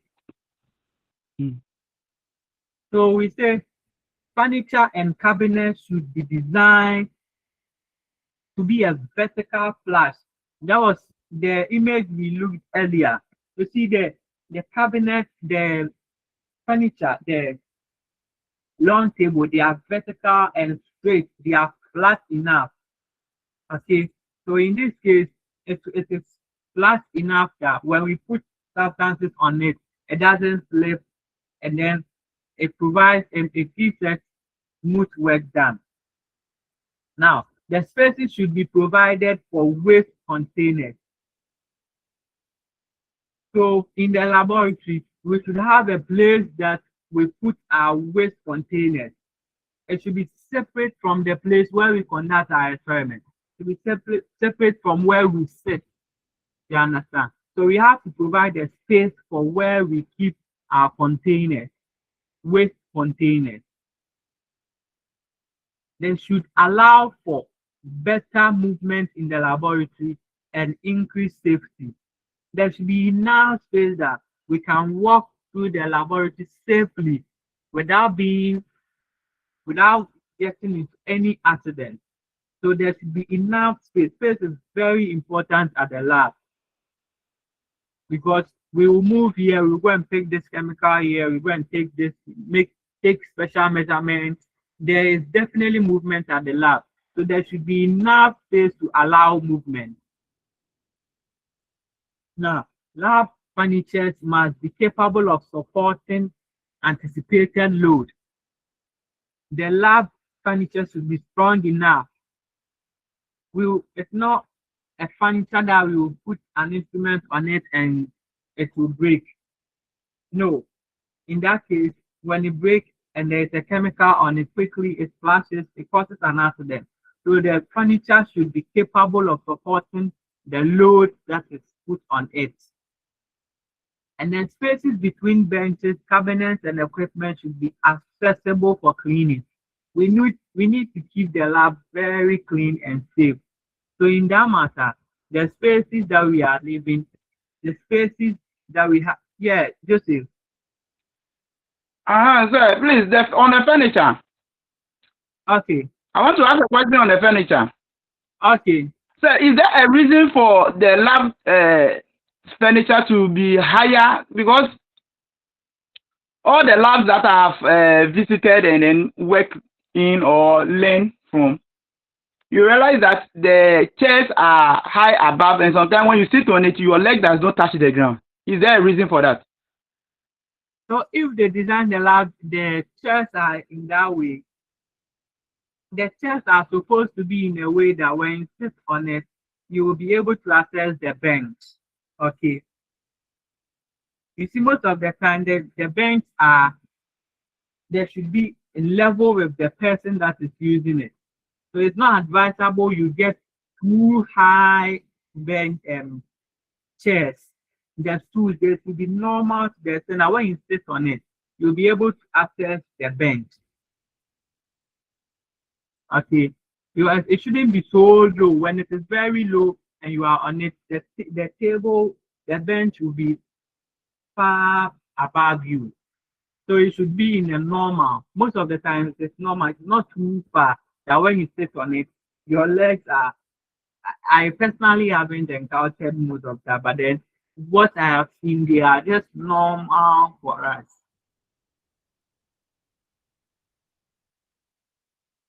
Is it okay? Yes, sir. Okay. Okay, so we say the chairs and stools used in the laboratory must be covered with a non-porous material that can be easily cleaned.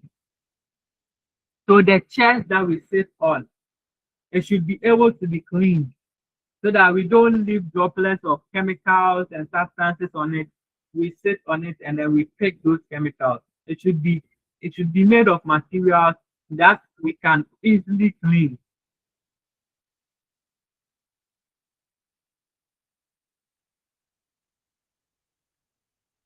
And then the chairs, the benches, they should be compatible with the cleaning material, the cleaning material, and then the disinfectant. So the substances that we are using to disinfect or clean the benches, the chairs, they should be compatible with the finishes, the chairs, so that they will not be wear, they will not damage. Okay.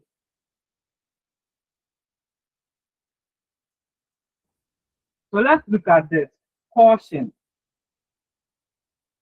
What are the symbols?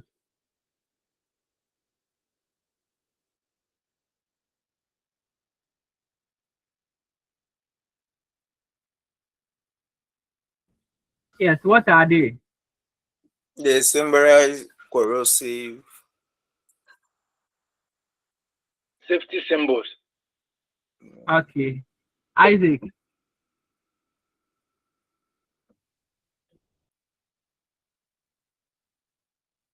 Isaac, your hand up. They are safety. Okay.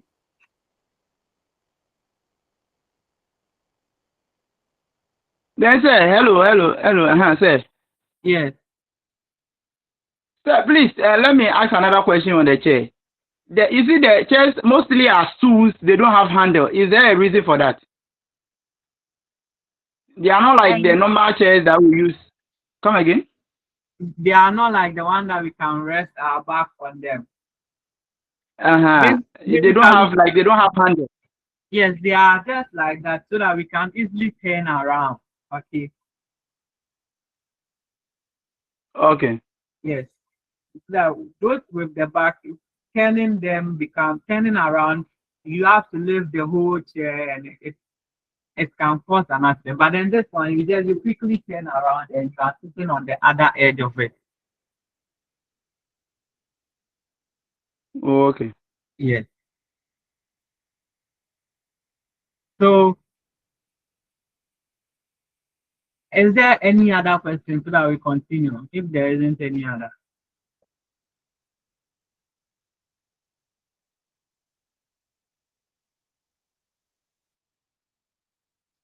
So, sir, please, on how many people are or how many stools are supposed to surround a bench in the lab? It depends on the size of the bench and then the size of the laboratory. How big the place will be will determine how long the table is and then how the table is supposed to be arranged. But then per everybody working at the lab, the space for that person should be a square meter. Okay. The person should have a square meter and then another person too. So based on how big the lab is, would determine the number of benches that will be at the lab, the number of tools that will be at a table or a bench.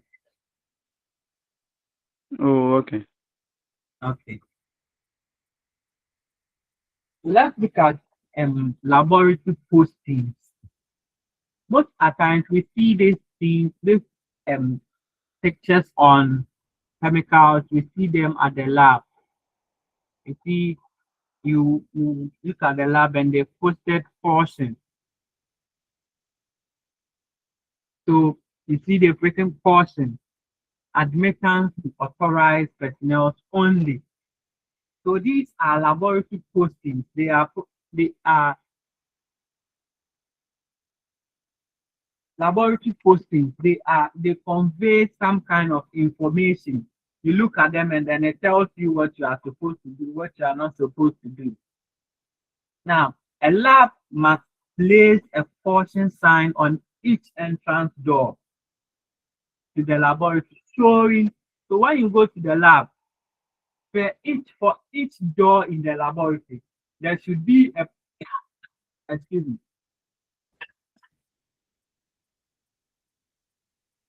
There must be a posting or a portion sign on each entrance of the lab. That is showing one, the primary and specific hazards associated hazard sections of the sign.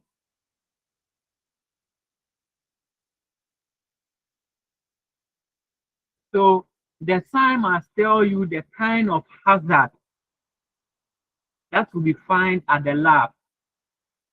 So when you see the sign, the door is the particular lab you are entering. There should be a posting that will tell you that this lab you are entering has this is associated with these hazards, so that you will know how to protect yourself. Now we have NFPA code, National Fire Protection Association code, containing the number of highest rated hazards found in the lab. So there should be a posting that is telling you the highest rated hazard.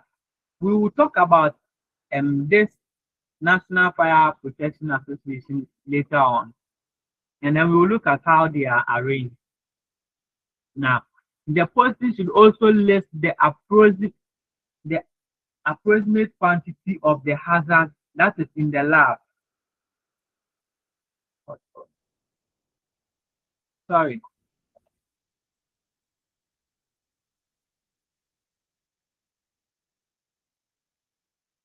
Okay.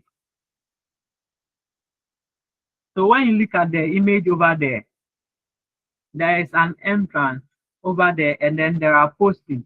They are telling you there's one that is saying no authorized person is allowed.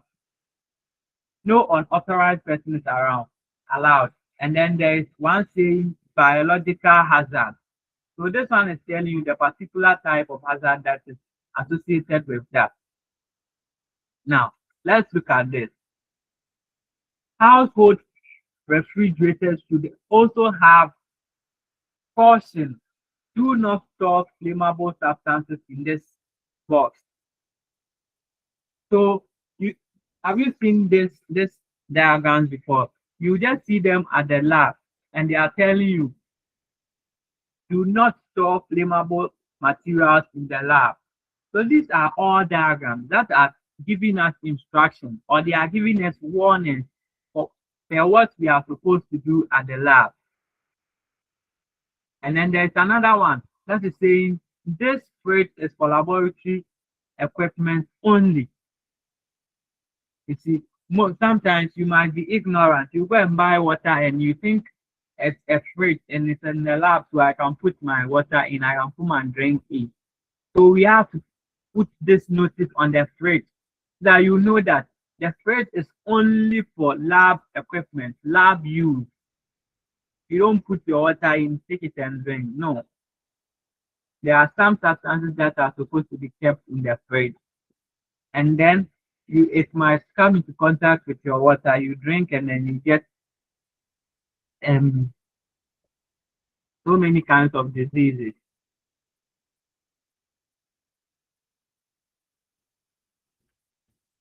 And also, we need to store chemicals inside a closable cabinet or on steady shelf with a front edge.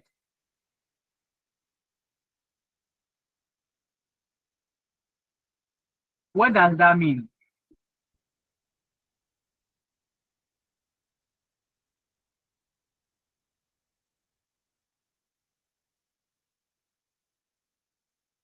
Hello.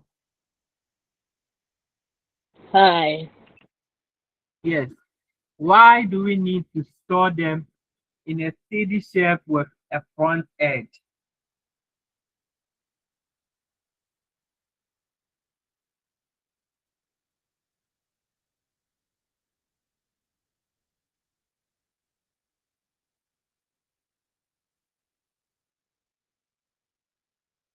Yes, please, I'm listening. Why do we have to store them in a steady shelf with front edge?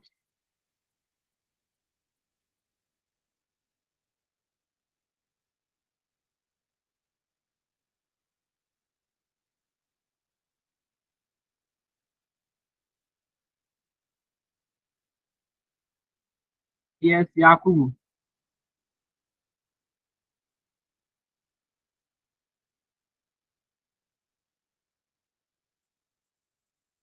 Yakubu. Say, Yes, why do we need to store them on a steady shelf with a front edge? I think uh, for the chemicals, in order not to fall from the cabinet. Okay. Christopher. Christopher, would you add up?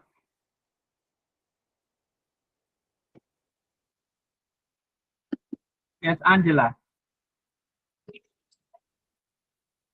Please, to prevent accidents. Okay, sure. So when the cabinet has For a proper organization. okay, when the cabinet has a front edge, you see it also provides some kind of protection from the chemical so that it doesn't quickly fall off to cause accidents. So we say a front edge lift to prevent accident. That means there should be a 2 centimeter front edge lift. So when we get to that, I'll show you a front edge. Now we should secure shelving to the wall. Okay, so when we are storing chemical, the shelf should be made to it should be attached to the wall. It shouldn't be in the middle. No, it should be at the wall so that it will get some kind of support from the wall. The back should get some kind of support from the wall. And then it should ensure that all storage areas have doors with locks. So Joseph, is Joseph here? Like is Joseph here? Okay, so like we were saying, we have a place for a storage room, a room for storing chemicals, and that room has to be locked. Okay, so we ensure that the storage room has doors that we can lock it. Okay, and then we keep chemical storage areas off limits to all students and other workers. So chemical storage areas should be different from the place that we are conducting the experiment. And then we should ensure ventilation at the storage area. Why do you think we need to ventilate the storage area?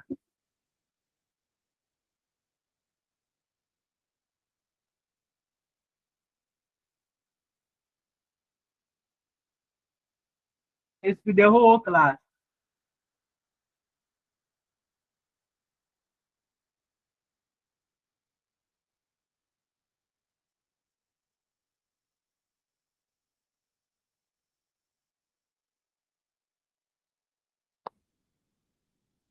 Hello.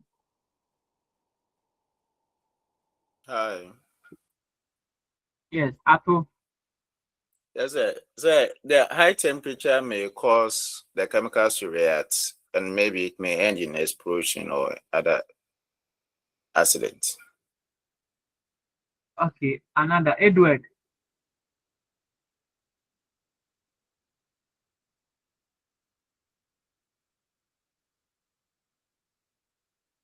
Edward. Yeah, I think like my brother just said that we have to store it so that we keep it in the shelf so that it doesn't fall to create any hazard. We are talking about why do we need to ventilate the storage area? Why do we need to ventilate the chemical storage area? Oh, okay. So that the substance, the chemical will not be heated. Because if the place is very enclosed without air, the chemicals in a bottle, when the heat pressure is in that place, the bottle can even burst. So it is very good for the place to be ventilated so that the amount of air that is passing there can cool the temperature of the chemicals. Okay, and Futeni.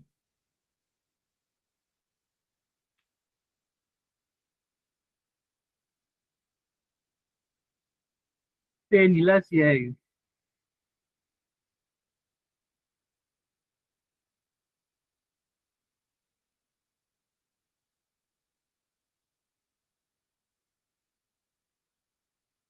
It's Futeni here. Okay, so we need to ensure storage area ventilation because some chemicals, they release vapors, okay? There should be enough ventilation to clear all those. Otherwise, there will be an explosion.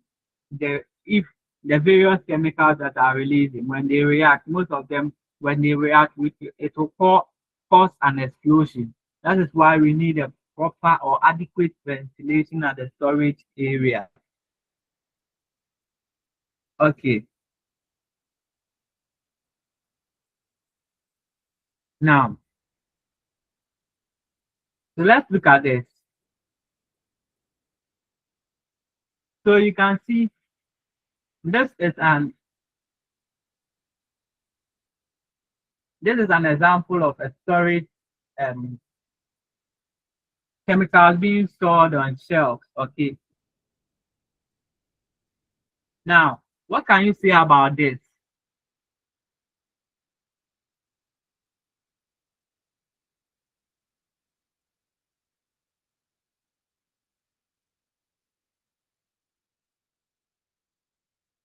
What can you say about this storage?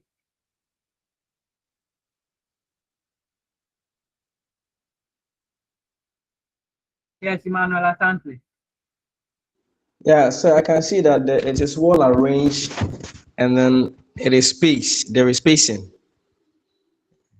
Okay.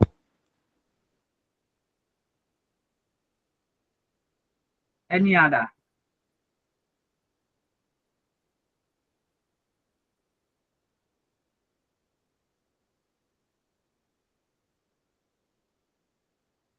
Any other? Mary?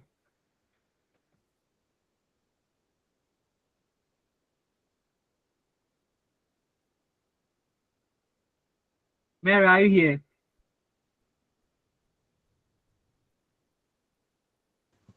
Yes, please, I'm here, but it's not showing on my screen.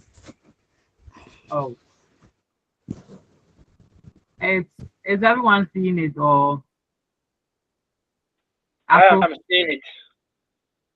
Atu, can you see it? Yes, I can see it. Oh, so Mary, what's happening at your end? Then I refresh think I it. have to rejoin again. Okay. So Joseph,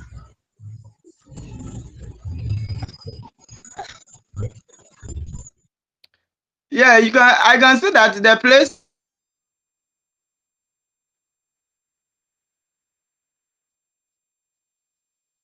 Joseph, your network is not helping.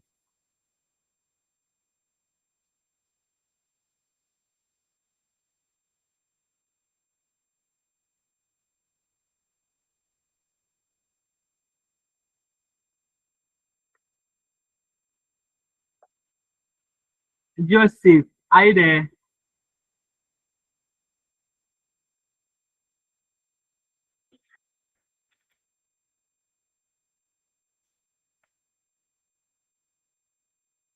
Okay, so this is what we can say about this one. Even though it is well arranged and the shelves are secured against the wall, but this shelf is made of wood, right? Can we all see that? Yes, please. Yes. So should in case of fire outbreak, there is nothing that is going to be left over here. So the chemical shells should not be made from wood. Okay. In case of an oxidant stored here and there is a fire outbreak, this wood will even support the burning much more. Okay.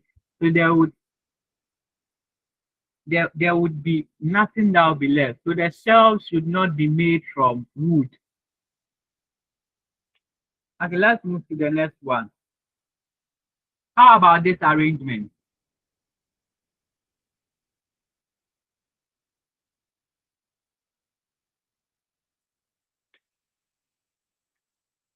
Yes, how about this arrangement?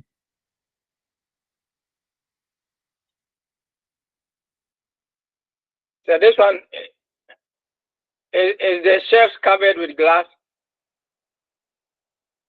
No. Okay. What, like, were you asking if the shelves are covered with glass? Glass, the entrance of the shelf. No, it's just the edge. It has an edge. Oh, okay.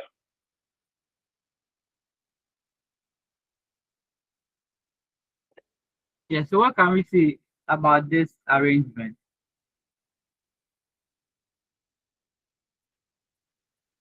The height. So, Look at it very so I well. think the height Yes, it is too high.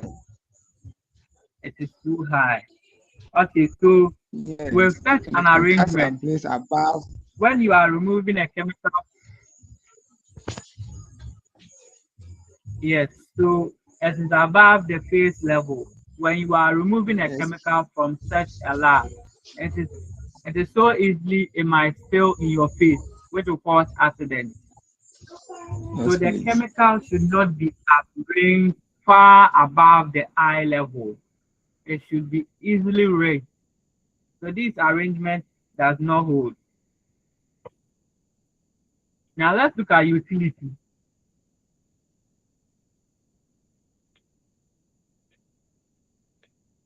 But wait, before that, is there any question before I continue?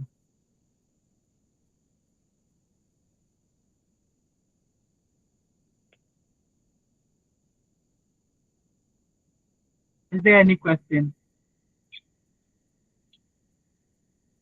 Okay, so the laboratory should be supplied with water, gas, and power.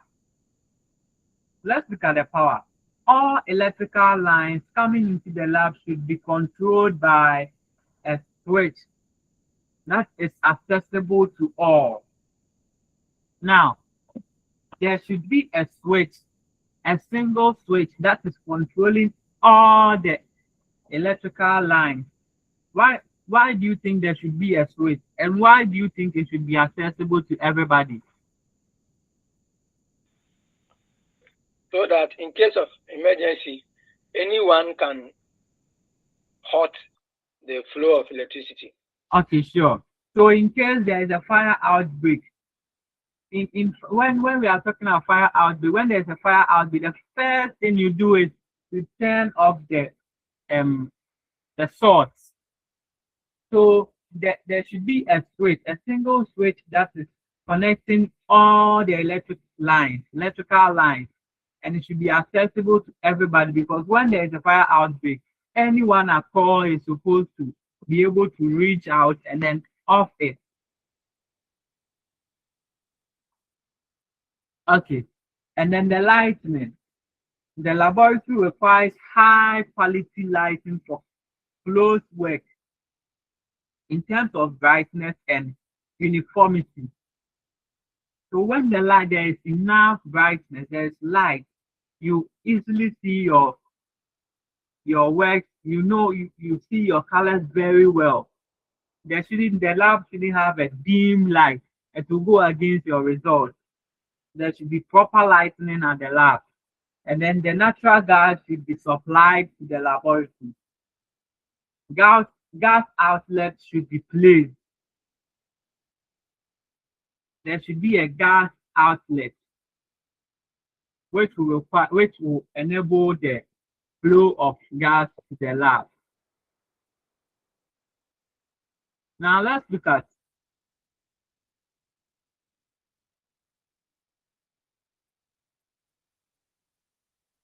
electrical hazards.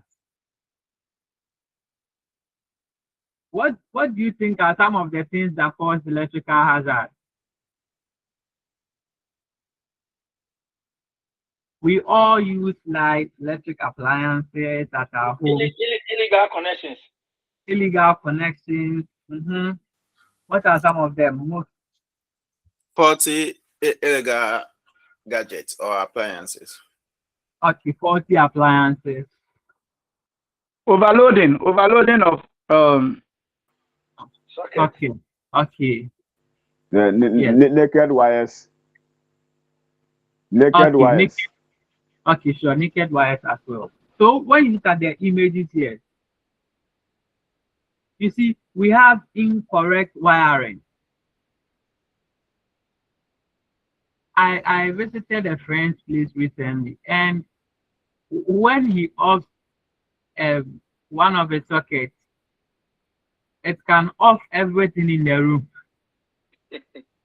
To such a room, it can cause fire anytime. Because when you plug some of the sockets, when you put in heavy voltage appliances, you will hear and then it will be going on and off, on and off. These are all incorrect wiring. This incorrect wiring can cause fire outbreak. And then this electric shock is an electrical hazard.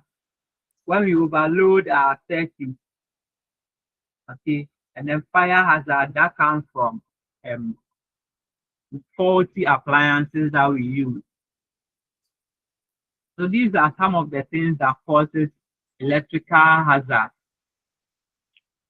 Now let's look at the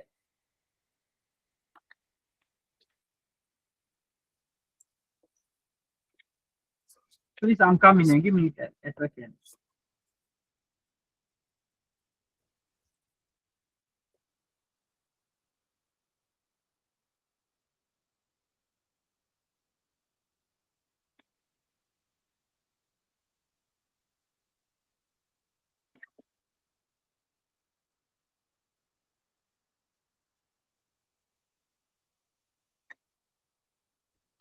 So we have the alternating current and then the direct current. Now, when we talk about the alternating current, it is the current that comes straight from the wall. It comes out of the wall outlet. That is the alternating current. And then the direct current is the one that flows in one direction.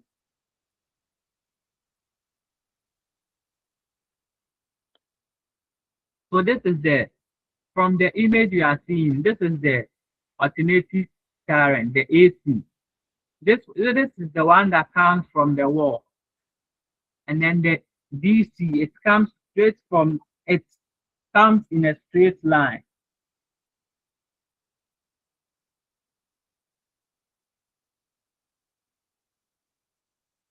And can you hear me? Yeah, so the AC, it continuously it changes in direction. So it goes up and then it comes down. That is the alternating current. But then the DC current flows in one direction. That one is constant. Okay.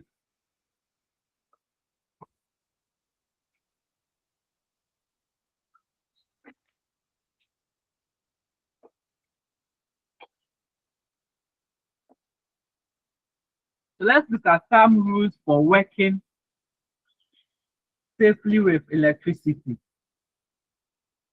When we want to work safely with electricity, these are some of the rules that we have to look out for. So one, we need to wear proper insulation boots and gloves as necessary. When we are working with electricity, wires and stuff, we need to wear proper insulation boots, something that cannot conduct electricity. Some of the boots, they have metals in them. If we wear such boots for electrical work, automatically we and then we look at we follow the log out, tag out procedure. So what is the log out, tag out procedure?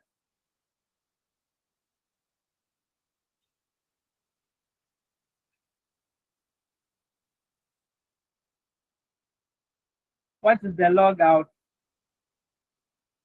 tag out procedure?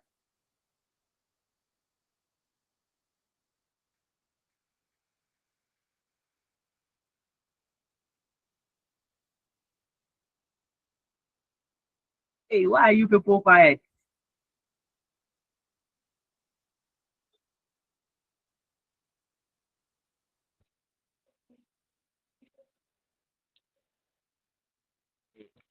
So the lockout, tag out, I think it is when you are done with the let's say the source of the power, you have to off it. You on when you need it, and then you switch it off when you don't need it. Is that right? Yes. Let's take another one. Any other explanation?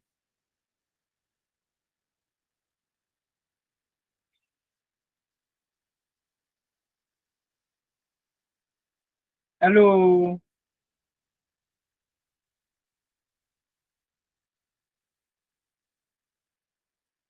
Hello. Hey, are you tired or something?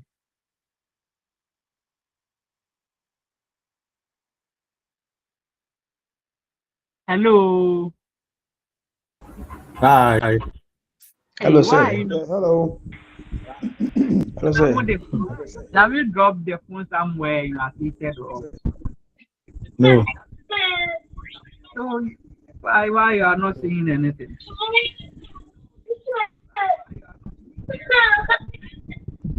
So the log out, tag out is a safety procedure that is used to ensure that machines or equipment are properly shut off and cannot be restarted while maintenance. So it is just as I said, who said it? As is it for Joseph or wait. Yes, so it's just a process, yes, to ensure that the equipment are shut down when they are not in use. So for higher voltage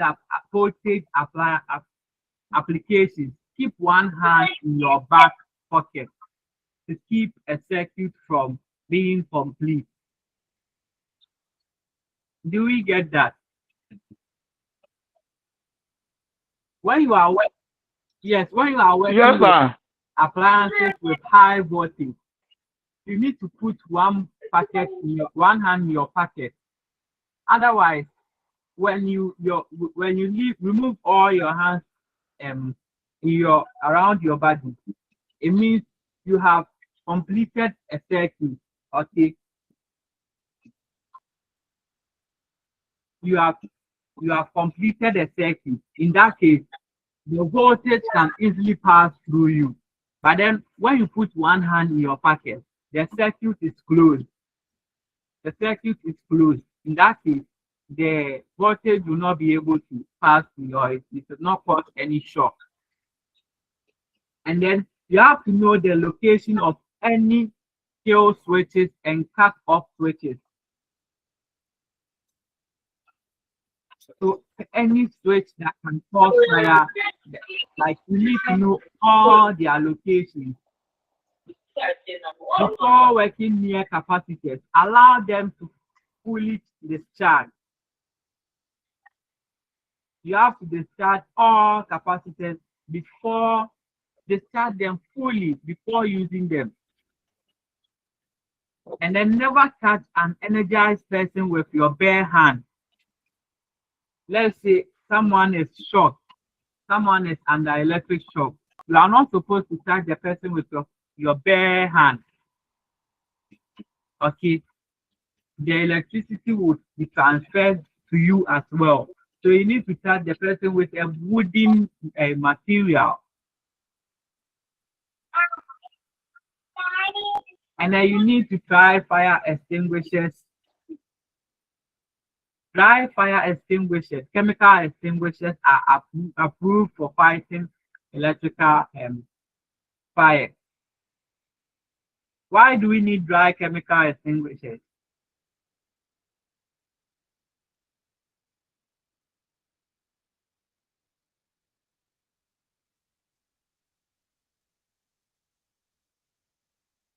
Hello. Hi. Why do we need dry chemical extinguishers? Okay, so we need dry chemical extinguishers because you know that every type of fire and then the appropriate method of quenching it. But when it is dry, it is having a high possibility of suffocating, let me say, either suffocating or producing high level of carbon dioxide that will form a blanket over the fire. Okay. So that is it. I mean, the dry chemical extinguishers, they are effective for multiple fire types. Okay. So that is why we need those ones to fight. It can fight so many types of fire. That's why we need the dry chemical extinguishers for fighting electrical shock. Now, let's look at the types of ground connections. Most of us are used to this thing. Hello. Hi. Yes. So let's explain these three ground connections.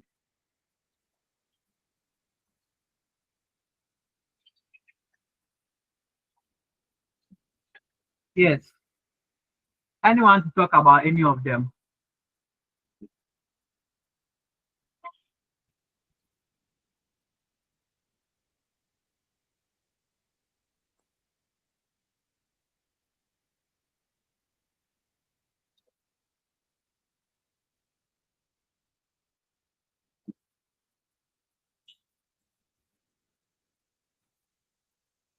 Hello.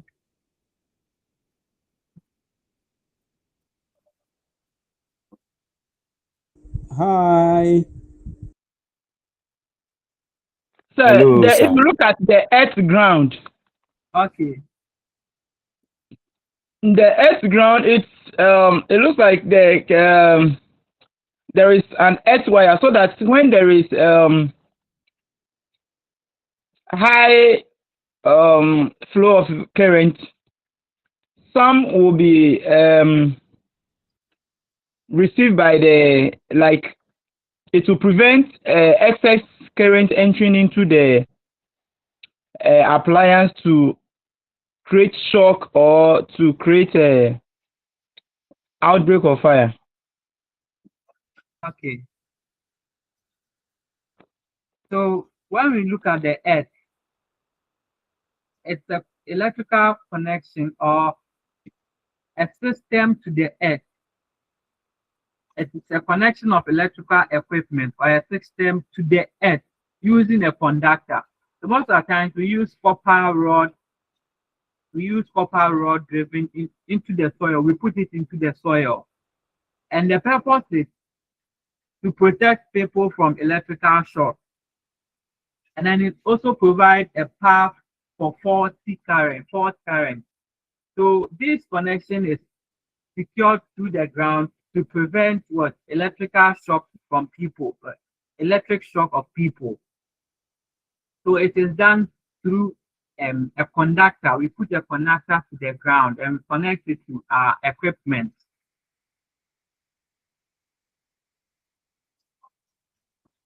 And then when we look at the equipment ground, it's a connection of metal parts of electrical equipment, like a machine, to the ground. And the purpose is to prevent the metal case from becoming live or fault colored. So these are all ways of preventing our users from shock. Okay, just that they have different ways of being connected to the ground. Okay.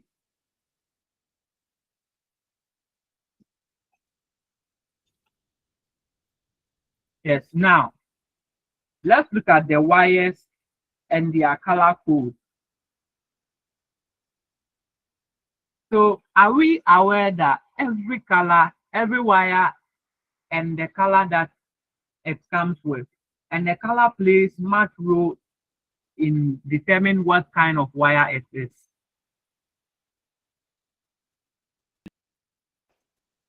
Are we aware of that? Yes, sir. So when you go to the lab, you see any wire, you should not take advantage of it. You should know what type of wire, what is it connecting to? Does it have power in it? How is it? Yes. So in this case, we say several wire color conventions exist. It is always best to check rather than to assume the wire is hot or neutral. And then the typical hot wire is black. The neutral or return wire is white. And then the ground wire is green. But these colors are for US and Canada. So those using colors, like when you see a wire that is black, then it means it's a hot wire. The one that is white is neutral or return. And then the ground one is green. So I've provided some of these colors here. When you can get the slide, you look at it very well. Here are they. So we have the wire code. These are the functions, the label, the color.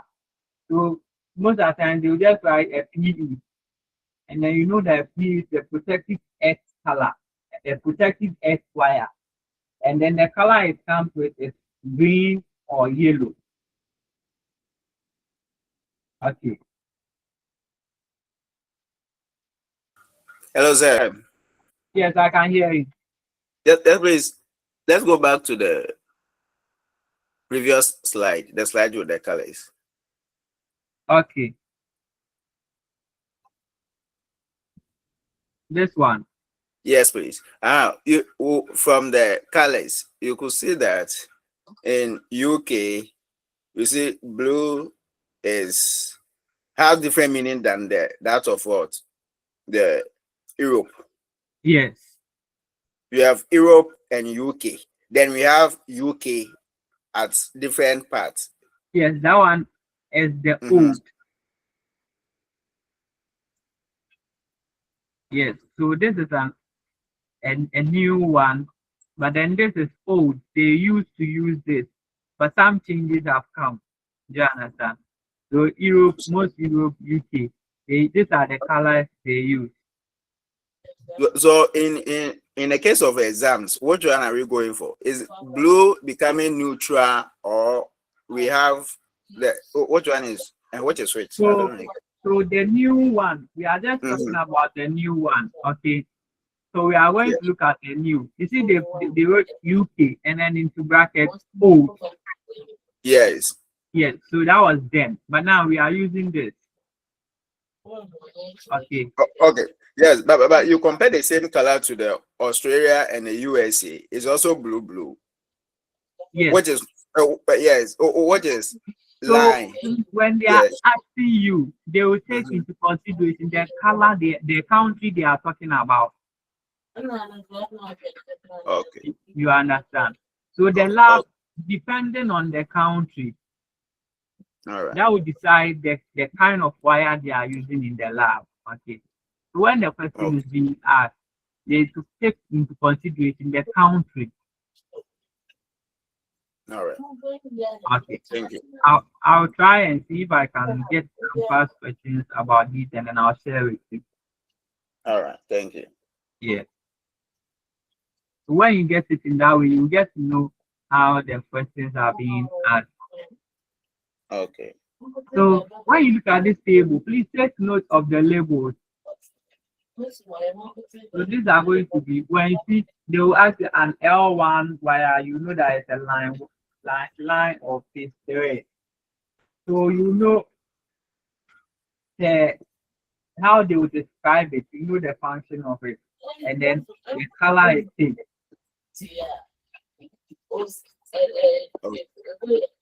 Okay. Now, let's look at signs of electric shock. How would you know that someone has been shocked? What happens when electric? Have you ever touched a naked wire before by mistake?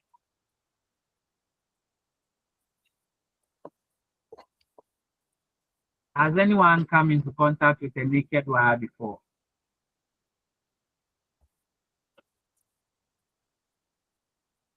Hello.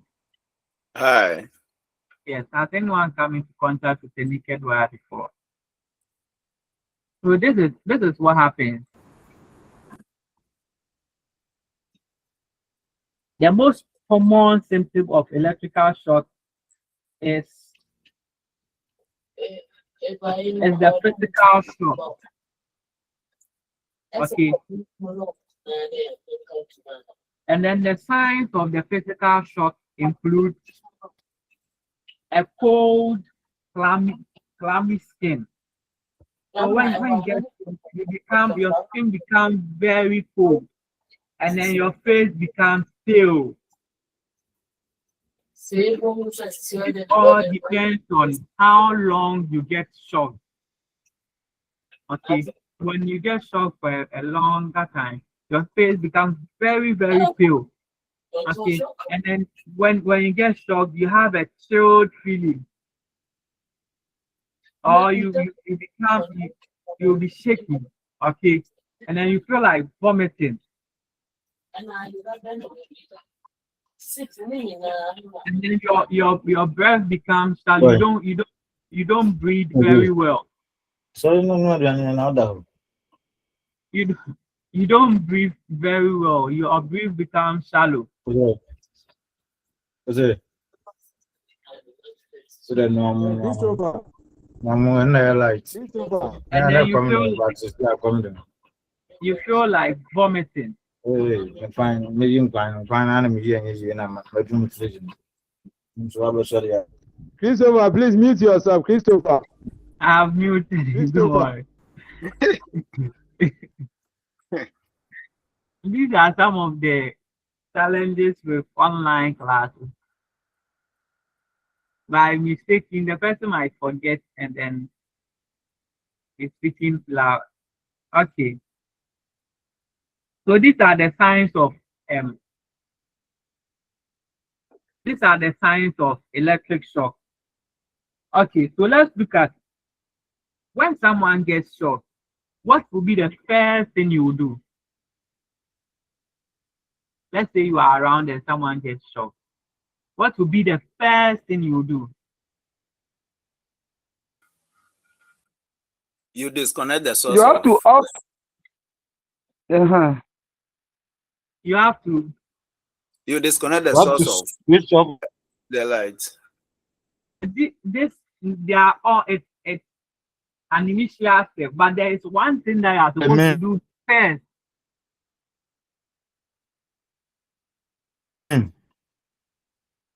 Hello, Christopher, can you come again? We can't hear you.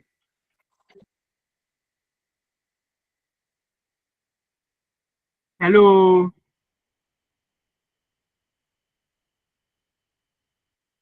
Yes. Hello. Yes, Hello, yes, we can hear you now. You have to switch off the main. Yes. I said that one is an initial one, but there is one thing you are supposed to do first.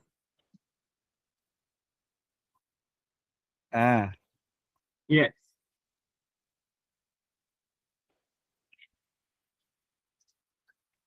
Let's say you are the only person there and someone has gotten shot. What would you do? So I'll switch off the meter. Okay. But before switching off the meter, this is what you have to do. Quickly, you shout for help. Because what if trying to help, you get involved as well? Okay. So the first thing you do when someone gets shocked, someone is involved in an electric shock, whilst you are going to off the switch, you shout for help. You shout for help. And then two, you turn off the switch. You turn off the main switch. And then you use a non-conducting material. A non-conducting material to push the victim away from the source. What are some of the non-conducting materials? Sir, the dry wood. Wood. Okay. Yes. So dry wood. Yes. Old pistol. The one used for panning fufu. Yes. So it should be dry, a dry wood. Because if the wood has water, you know what will happen? So you need a dry wood. And you use that to push the victim away from the source. Because if you don't cut the connection between the victim and the source, the person will be still being shocked.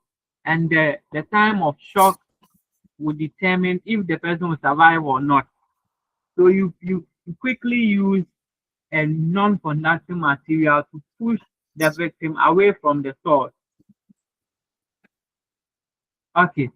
And then you assist victim to lie down on the back and keep airway open. So the victim must lie on the back.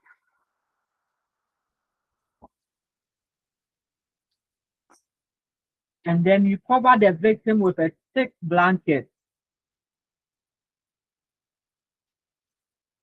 And then you give them water to drink. Why do you think you give them water?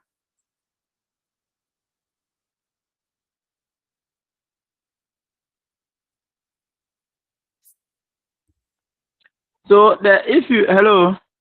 Yes, you can hear you. Yeah, I think the water will activate the the temperature of the person.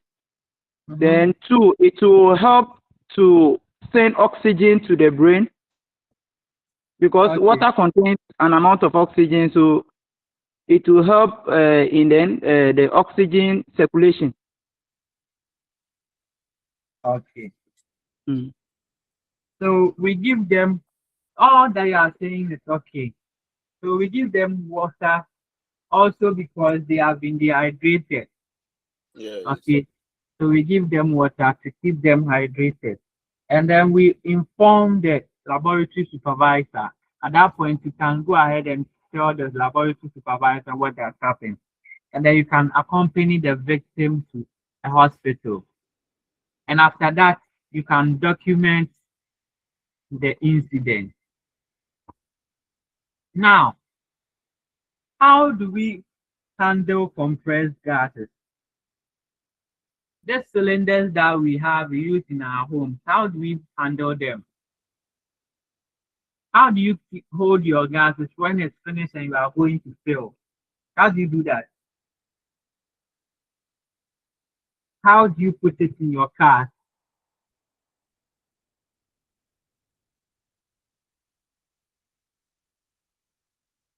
In an upright position. In an upright position. That's vertical. Yes. Okay. So we say that these cylinders should be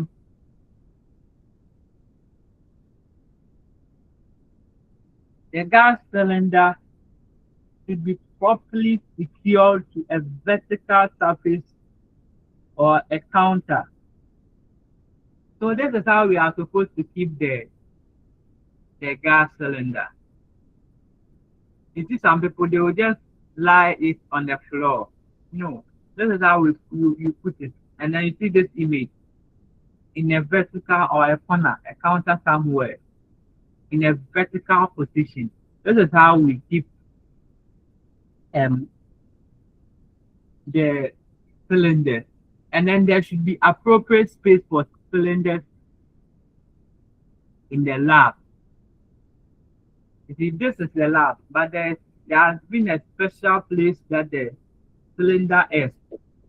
Okay, it is kept somewhere safe. It's not closer to most of the chemicals.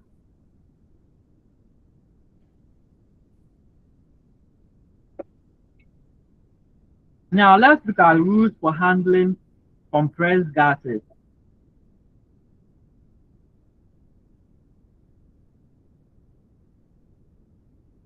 Now, for most of our labs, most of our industries, we need compressed gases. We use the compressed gases for most of our activities. Activities in the lab that involve heating, boiling. This is our source of fire. This is where we get our heat from. So we need compressed gases for these activities. And then these compressed gases, they present a unique hazard. Okay. So depending on the particular gas, there is a potential for exposure, both mechanical and chemical hazards. The kind of gases that are stored in the cylinder determines what the hazards that comes with it. The gases may be combustible, they may be flammable, they can be explosive, corrosive, they can be poisonous or inert gases. Or they can be a combination of any of these hazards.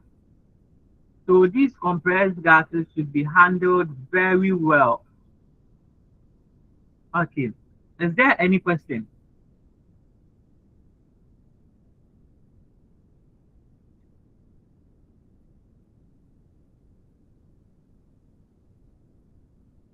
Is there any question?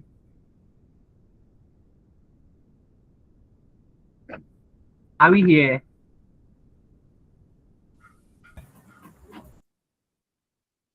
Yes, sir. Yes, we are here. Okay.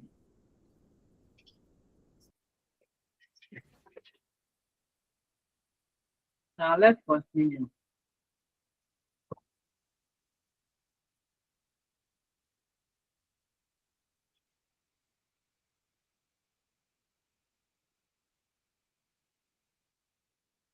So these are the chemical hazard associated with these compressed gases.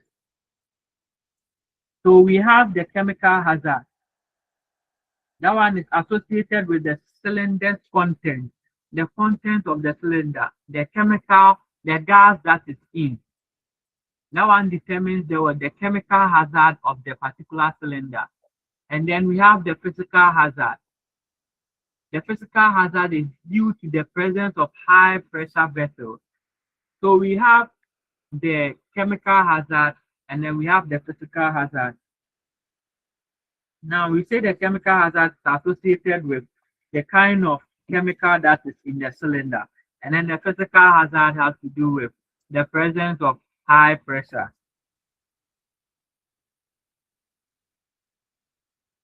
So let's move to the gas identification.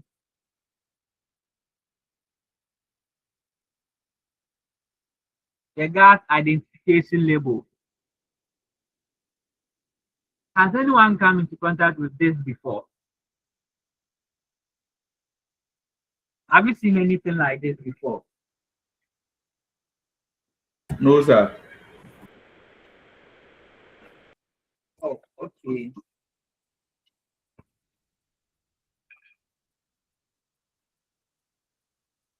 So the gas identification label.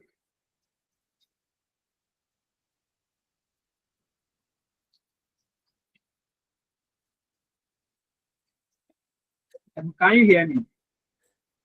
Yes, sir, we can hear you. Yes, sir, we can. So the gas identification labels are used to clearly indicate the content and hazard of gas cylinders or containers.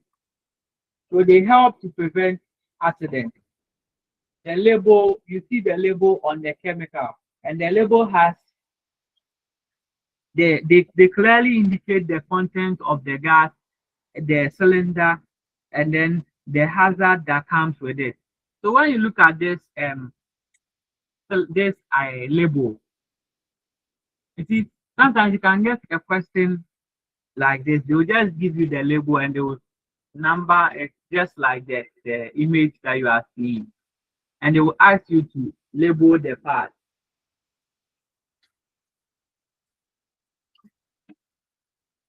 So I think, let me see, I think I have some questions like that. Risk and safety phrases. So one is risk and safety phrases. Okay. Then hazard symbol. That's true.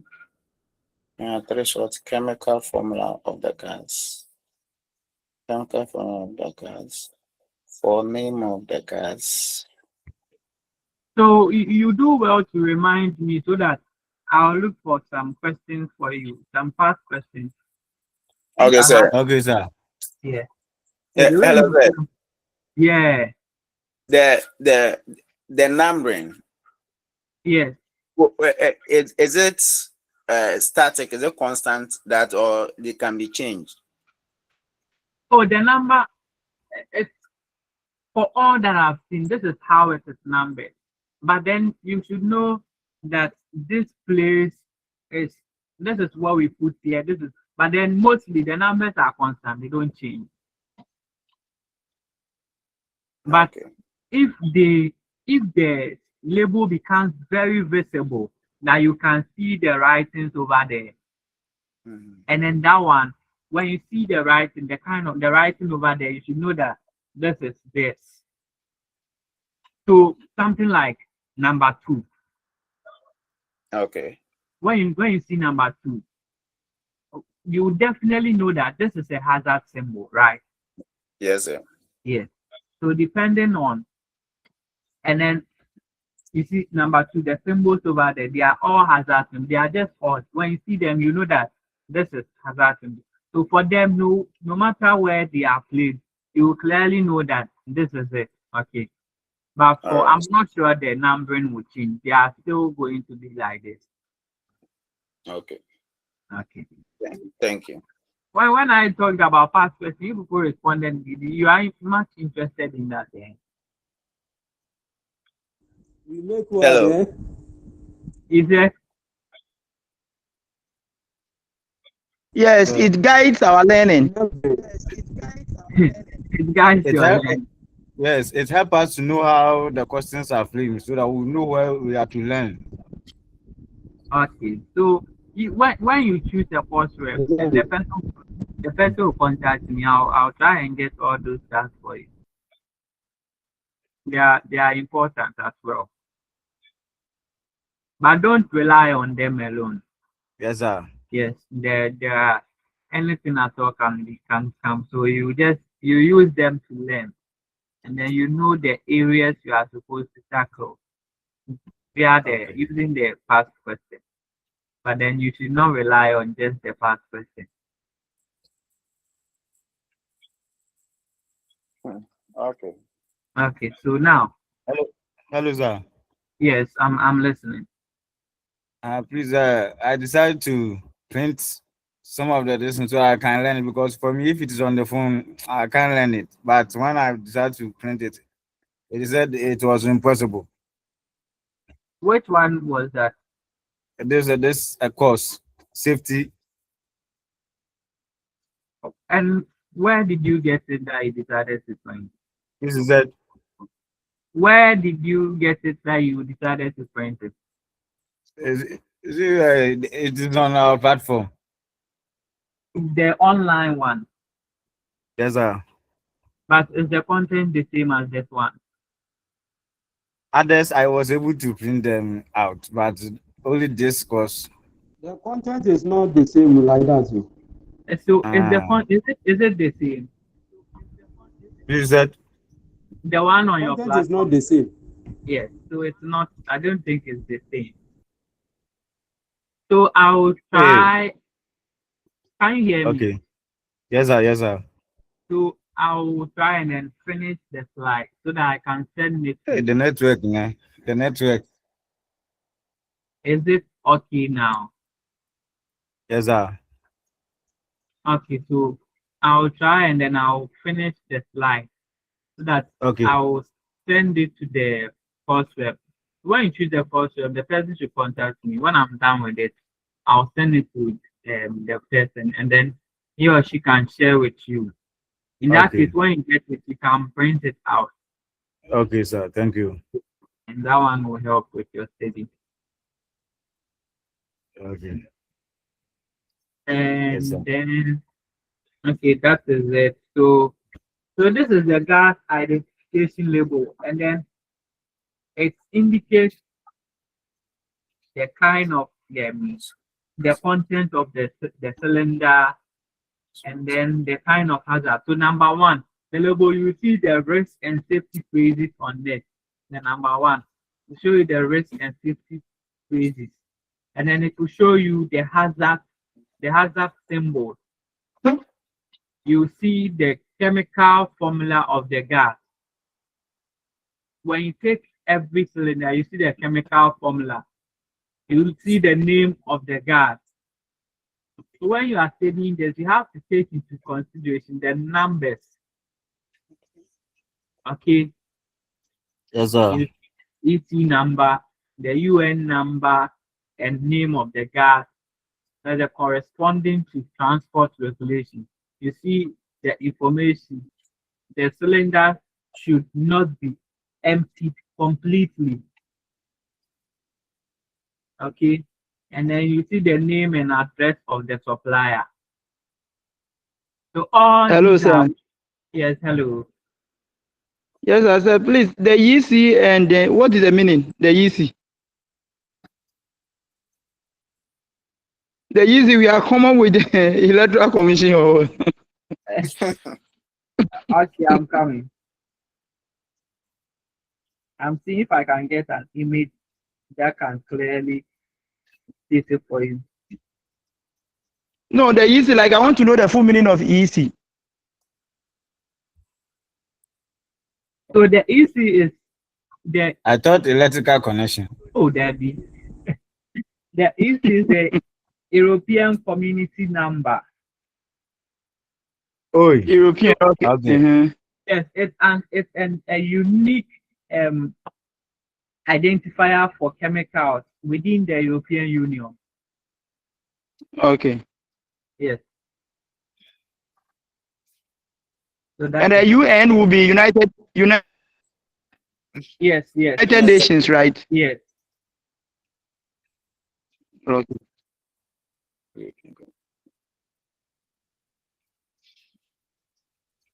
So that is it. And then we will look at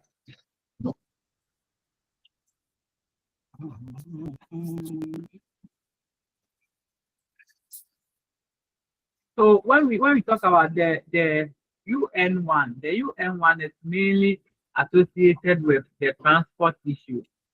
Okay, we give that to you for the sake of transportation of the chemicals. And then we look at the 4 types of compressed gases.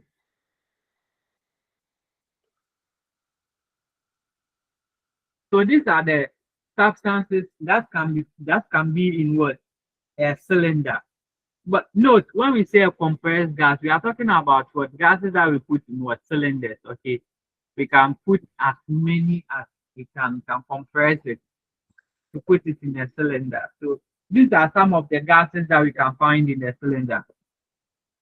So we can get something like gas at standard temperature or increased pressure, something like air, argon, helium, nitrogen, or oxygen.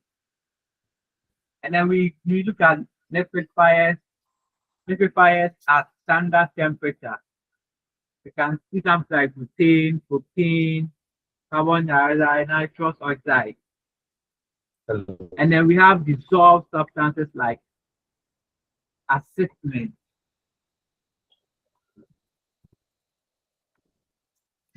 Yes. And then liquefiers at reduced temperatures. So these are the substances that we can put in compressed gases. Compressed, yes, they are compressed gases. We can put them in cylinders. And then we look at some common industrial gases. So we have oxidants. So oxidants are substances that support combustion or they support what? Burning. So some examples of oxidants are air and then oxygen. Now we have inert gases. These gases generally, they do not react with other materials. Example is the nitrogen, the argon, the helium. They do not mostly react with other materials. We have the flammable. When mixed with oxidants and ignition source will burn. So when we have flammable and we mix them with oxidants, it is easily they burn. So going forward, we will look at the storage of chemicals, which one to put at which place, and which one should we put closer to which one. Okay. So when we go on, we will look at all those things so that you know the kind of chemical you are putting beside the other. And then we have toxics. They are in small concentrations because when we have them in large concentration, they easily cause accidents. We have the ammonia, chlorine, the carbon dioxide. These are all toxics. And then we have corrosive substances. They react with material, causing reactions. Okay.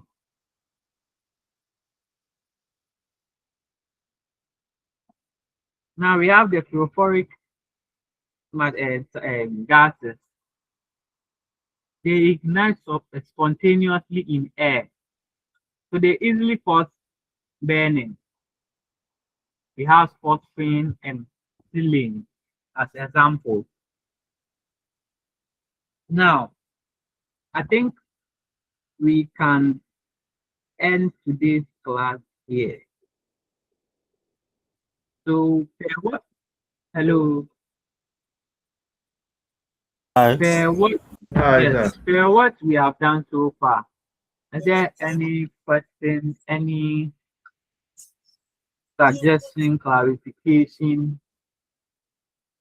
Let's take it before the class ends. Hello, sir. Yes, I can hear. Sir, please, I'll ask that you give us your number so that among us we just select somebody to contact you for the lecture notes and then the questions. Okay. But don't you have the lecturers list? I think you don't have that. No, please. Okay. If you could mention number so that we get the number. Yes, I thought you were on the floor. You're saying something. Yes. I didn't hear what you said initially. Yes, I was. Yes, I was saying if there is any question, clarification, or suggestion, and someone was saying I should give my number to that, and I was asking if you have the lecturers list, and he said yes, no. So you have the list? It. Yes, we have the list. Oh, then you can quickly get my number from there. Yes. Check and let me see.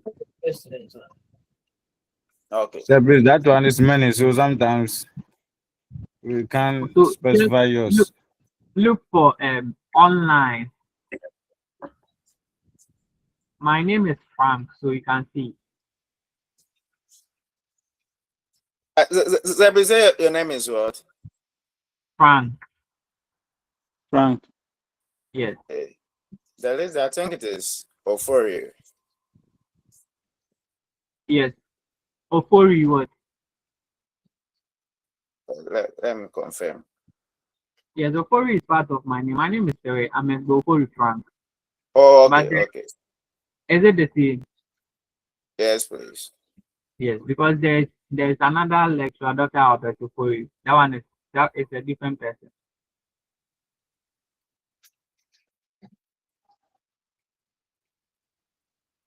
So you have it there, right? Yes, we have it there. Okay, so you can share with your colleagues. So that when you pick a representative, then you let me know.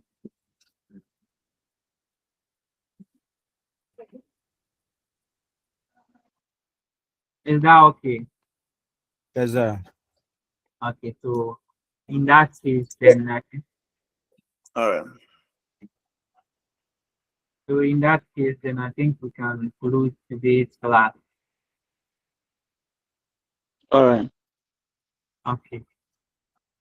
So the person that will be selected should just contact me. Hello, sir. Yes, yes. The name here is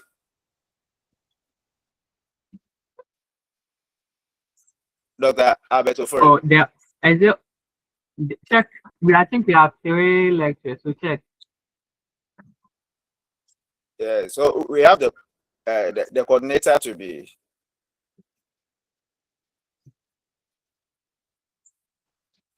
Albert Ofori. And then the one teaching us both the main chemistry and the safety and the safety are the same person. Albert Ofori. That's what we have here. If maybe there's different one, then yes, he is the coordinator. Okay. Okay. Yes. He has his group that he takes.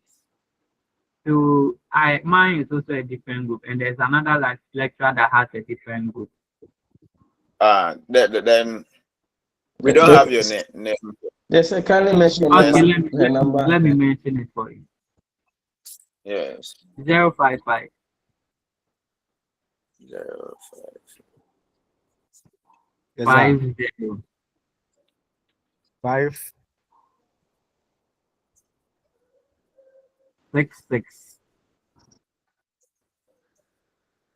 939 055 5066 939. Do we have it?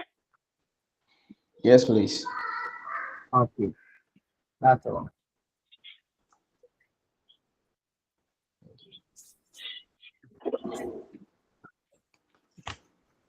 Thank you, sir. Okay. So Good we will night. meet. Okay, sounds good. We will meet next week, God willing. So, sir, are you going to meet next week? God will. You said? Next week, okay. Yes, we are meeting next week, right? Next week Wednesday, like this.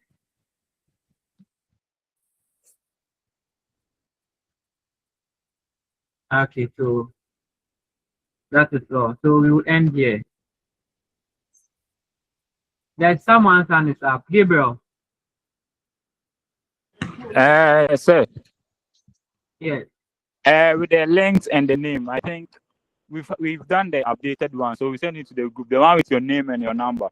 This is the switch monitor. The switch. Oh, okay. Yeah, so we send the updated one into the group. The one with your name and the number. Oh, okay. I thought it was Austin rather. Yeah, it's Austin. My phone is off, so I've joined with another Google account. Person. Oh, okay. I see. Yeah, that's why the name has changed. But it's still Austin. Okay, sure. Okay. Yeah, so I'll send that one into the group so that they can get the name and the number. Okay, sure. Okay, thank you. You're welcome.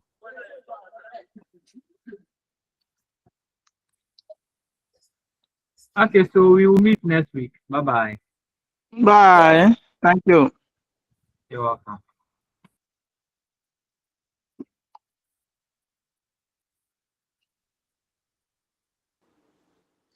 So, guys, please, who is taking the number for us? But on a budget number, a budget lectures, the lecture notes number, and name. But on the number no boy man too. My track to Baby, Miss One a budget, and you can point to be an on my. But one why? Imagine my.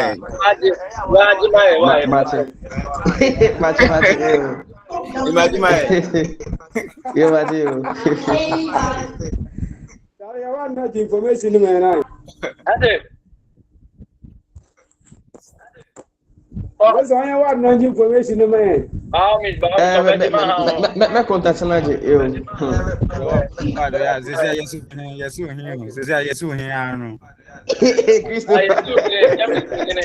Eddie, next week, 31st.